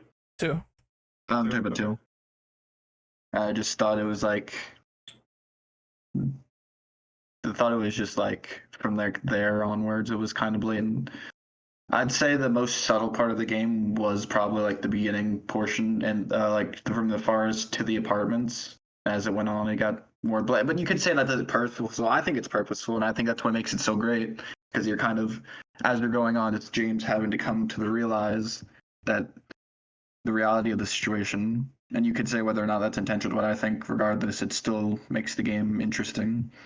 I feel like when you find out what is the personal hell of the characters that you meet in the game, then yeah, but at that point you kind of got the context clues as to why they are the way that they are. Because I mean, once you find out what Angela is, it doesn't get any more clearer than that. Like what her family and her father and her piece of shit brother did to her. The same kind of goes for Eddie. When you find that out, it's like, oh, now I get it. He's bullied and he went crazy, and this is what he is. So I do agree, but that's like after the fact. Yeah, I'd say after the first playthrough, I think things became a bit more obvious, because like first time you notice certain things, you know. Yeah, Silent Hill my first playthrough. Holy shit. I will say after, I think when Maria shows up is when it starts to become a little bit more clear on where things are going. That's because it's like actually, like, I don't know how to describe it, just because it's James' manifestation. Oh, she did not fool me for a second with that. It was like, do I look like your dead wife? I'm like, you sound just like her in the video. You look just like her. You're just a sexier version. But I will admit, I didn't know the whole thing with her, her first death or whatever. I didn't know that she's gonna come back in the prison cell later. That kind of confused me a little bit. I was like, what the fuck is going on? Why is she alive again after having her stomach sliced into by Pyramid Head? What is going on? But then I did start to put pieces together, like, oh, she's not real. She's definitely not real. She's saying she's real, but she's not. I definitely think the game is still like subtle and stuff. I just feel like the main points are pretty obvious, like when you get to like the halfway point, and most of the subtle stuff is in the background and like the environmental. So I feel like that's the most subtle stuff in the game, like the flashlight when you get like Mary's dress. Like that blew me away when I first figured out that was the thing. Even I like played the game a bunch of times. I did not know that until somebody pointed out in a video I was watching. Fucking blew my mind. Yeah, you know how Silent Hill works. It works in mysterious ways, and the main forefront is the symbolism. So you're gonna see things that are obviously clear after playthroughs, and then other things where it's like, you really didn't think this was like a lore explanation or subtle, or this little dress in the background, or things of that nature, but then it starts to be pieced together by what I call the Silent Hill conspiracy theorists that wear tinfoil hats a lot, and they like to piece this together a lot better than I could put into words. And when they do that, it's like, oh shit, I never really thought of it that way before. So that's very interesting. AKA Silent Hill Reddit. Yes, another shout out to our Silent Hill, because those guys said things that I didn't even imagine in my first playthrough, and I'm like, I have to play this game again, because that's kind of how I pieced stuff together in Silent Hill 3 when I played it for my first time. I was just like, I didn't even know this was a thing until people said it. So it's crazy the amount of conspiracy. That is a good thing out there in terms of like discourse and discussion. I think the only issue with that is that some people take it too far, like the whole fucking James jumping down a hole being like a sexual metaphor. That shit is fucking hilarious to me. That's so like, no, they did not. That was not meant for that at all. If anything, that is at most James' descent into madness. That is nothing sexual. What the fuck are you talking? I mean, it could be worse. It could be the circumcision theories going on around. The circumcision with Walter, and that's what I was thinking first, but it's just like the wild shit. And it's just like, that's what's so good and bad about this game, is that you could probably talk about a stain on the wall and be like, oh, that means something. And then people would, and other games would call you insane, but for Silent Hill 2, it makes sense.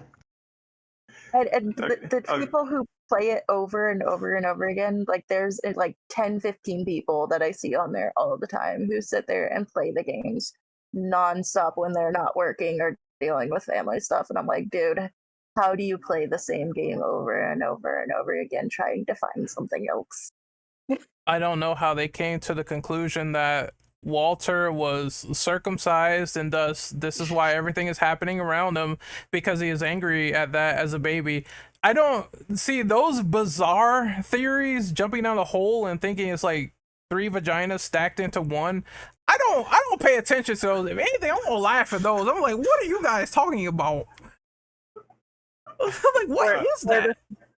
I love the theory that was like, oh, pyramid's actually a woman, and I was like sitting here like, okay, it's so cool, but why are we even talking about this? That's just the crazy stuff. That's the bizarre theories I just can't believe, honestly. I fear we may have diverted from our original point ever so slightly. Yes. Speaking of which, though, I actually have to go, so I want to get my outro, I guess, so I can go ahead and skedaddle, you know. All right, go ahead, Brandon. Do your outro. You can find me on Twitter or X, whatever the hell you guys want to call it. Find me on that platform at Immortal Brendel, and my link tree is my bio, so you can see my other affiliations and other crossovers and whatnot. But thanks again for having me. It's been a hot minute since I've been on, so yeah, I'll catch you guys later. All right, it was a pleasure having you, man. Hopefully you take care tonight, and of course, we will see you again in Silent Hill Land when 2 finally has a trailer. Oh, yeah, looking forward to it. But anywho, take care. See you later. All right, and I guess to sort of go back to the original, I'm sorry I diverted so much. I got really into that, just like the conspiracy theorists. I think they could do very fascinating and interesting things with new worlds. I think one last thing I want to say and make it quick is that Kojima did have this premise of doing Silent Hill in differing planes, like differing planes of reality, whether it could change someone's perception and sort of their whole like world on a dime, was something that was cool that they were gonna do in Silent Hills, but we've seen how that ended up with that game being canceled. So I would like to see a Silent Hill focus on that, like maybe there's a plane that goes back to the older Silent Hills that we know of, or another one that goes to like what's going on in Silent Hill F, or some other unknown dimension. Like I want to see what happens if someone gets stuck in the other world and they have to live there. They can't get out. Like if they defeat any number of bosses or enemies, you know how they usually let people go or whatever. Oh, you defeated your personal demons. What if you don't, or you do, and you're just still stuck there and you can't do anything? You have to survive down there. I want to see a situation like that. That'd be cool. I mean, we kind of get that in Silent Hill 2-ish with Eddie and Angela, just not for very long. I always figured though that it was them going to the town and being stuck there, and of course, yeah, they didn't get out, but again, it seemed very recent to me with the fact that James sort of discovered them. I would like to see someone who's been down there for years, like on end, and you're just now running across them, and you're seeing the delusions in their mind that they see every day. I think that'd be a kind of interesting idea if they just take it and spin it. But yeah, differing planes of reality would be nice to do. South Ashfield, how that works, because I still feel like that's kind of weird how that was linked with Silent Hill, and you see heads floating outside of your window. So that's just like, okay. So I would like to see more explanations of what is going on within differing worlds, and I think that'd be a cool idea for them to do for a sequel. Anyone else on ideas, remakes, or any premises whatsoever? No? Going once? Going twice? Actually, I was thinking about this, but I'd like them to try and make some type of Silent Hill game that is, because I think Ascension did have one good idea, and it's kind of like Silent Hill but with multiple endings, and I like Silent Hill 2 had multiple endings. And with like Silent Hill F, and one thing I saw was that like the guy who's like writing it is like a visual novel writer. I was like, feel like Silent Hill visual novel would actually pretty, like, choose your own adventure visual novel would actually be like a pretty good, cool thing, especially with how like meta it could get. I feel like for the series. I thought that's what Ascension was, wasn't it? Or taking stuff. Yeah, from the I know, comics. but Ascension is garbage. or taking stuff from the comics, which I think would be cool. So basically, do Ascension again, but do it better. Yeah, that's what I'm basically saying. Ascension, but like an actual good format that isn't fucking DLC microtransactions bullcrap. Yeah. Or like I think the comics was a good idea where they explored the female penitentiary officer that was trying to hound Murphy Pendleton, and they tried to establish her own sort of trauma and view of the world with being a cop and a police officer. So there's many avenues they could go with this franchise.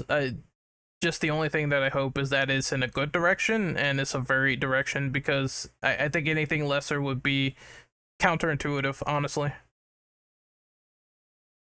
But I think that's it for this podcast. We're gonna wrap up since we're almost like 3 hours deep in Silent Hill conversations. So I'm going to outro Mr. Shadow first. Where can we find you? Yeah, I'm around on YouTube, Black Shadow993, starting to read the content. Obviously, the throat had kicked me out of the game for a while, so available on Twitch at Black_Shadow_993 as well. Aaliyah, where can we find you on social media? Well, my Twitter is private for reasons currently. And yes, I'm going to still call it Tweety Bird. But at YouTube, it's at Aaliyah_love. And then, of course, I have my official website now, which is aaliyah-love.net.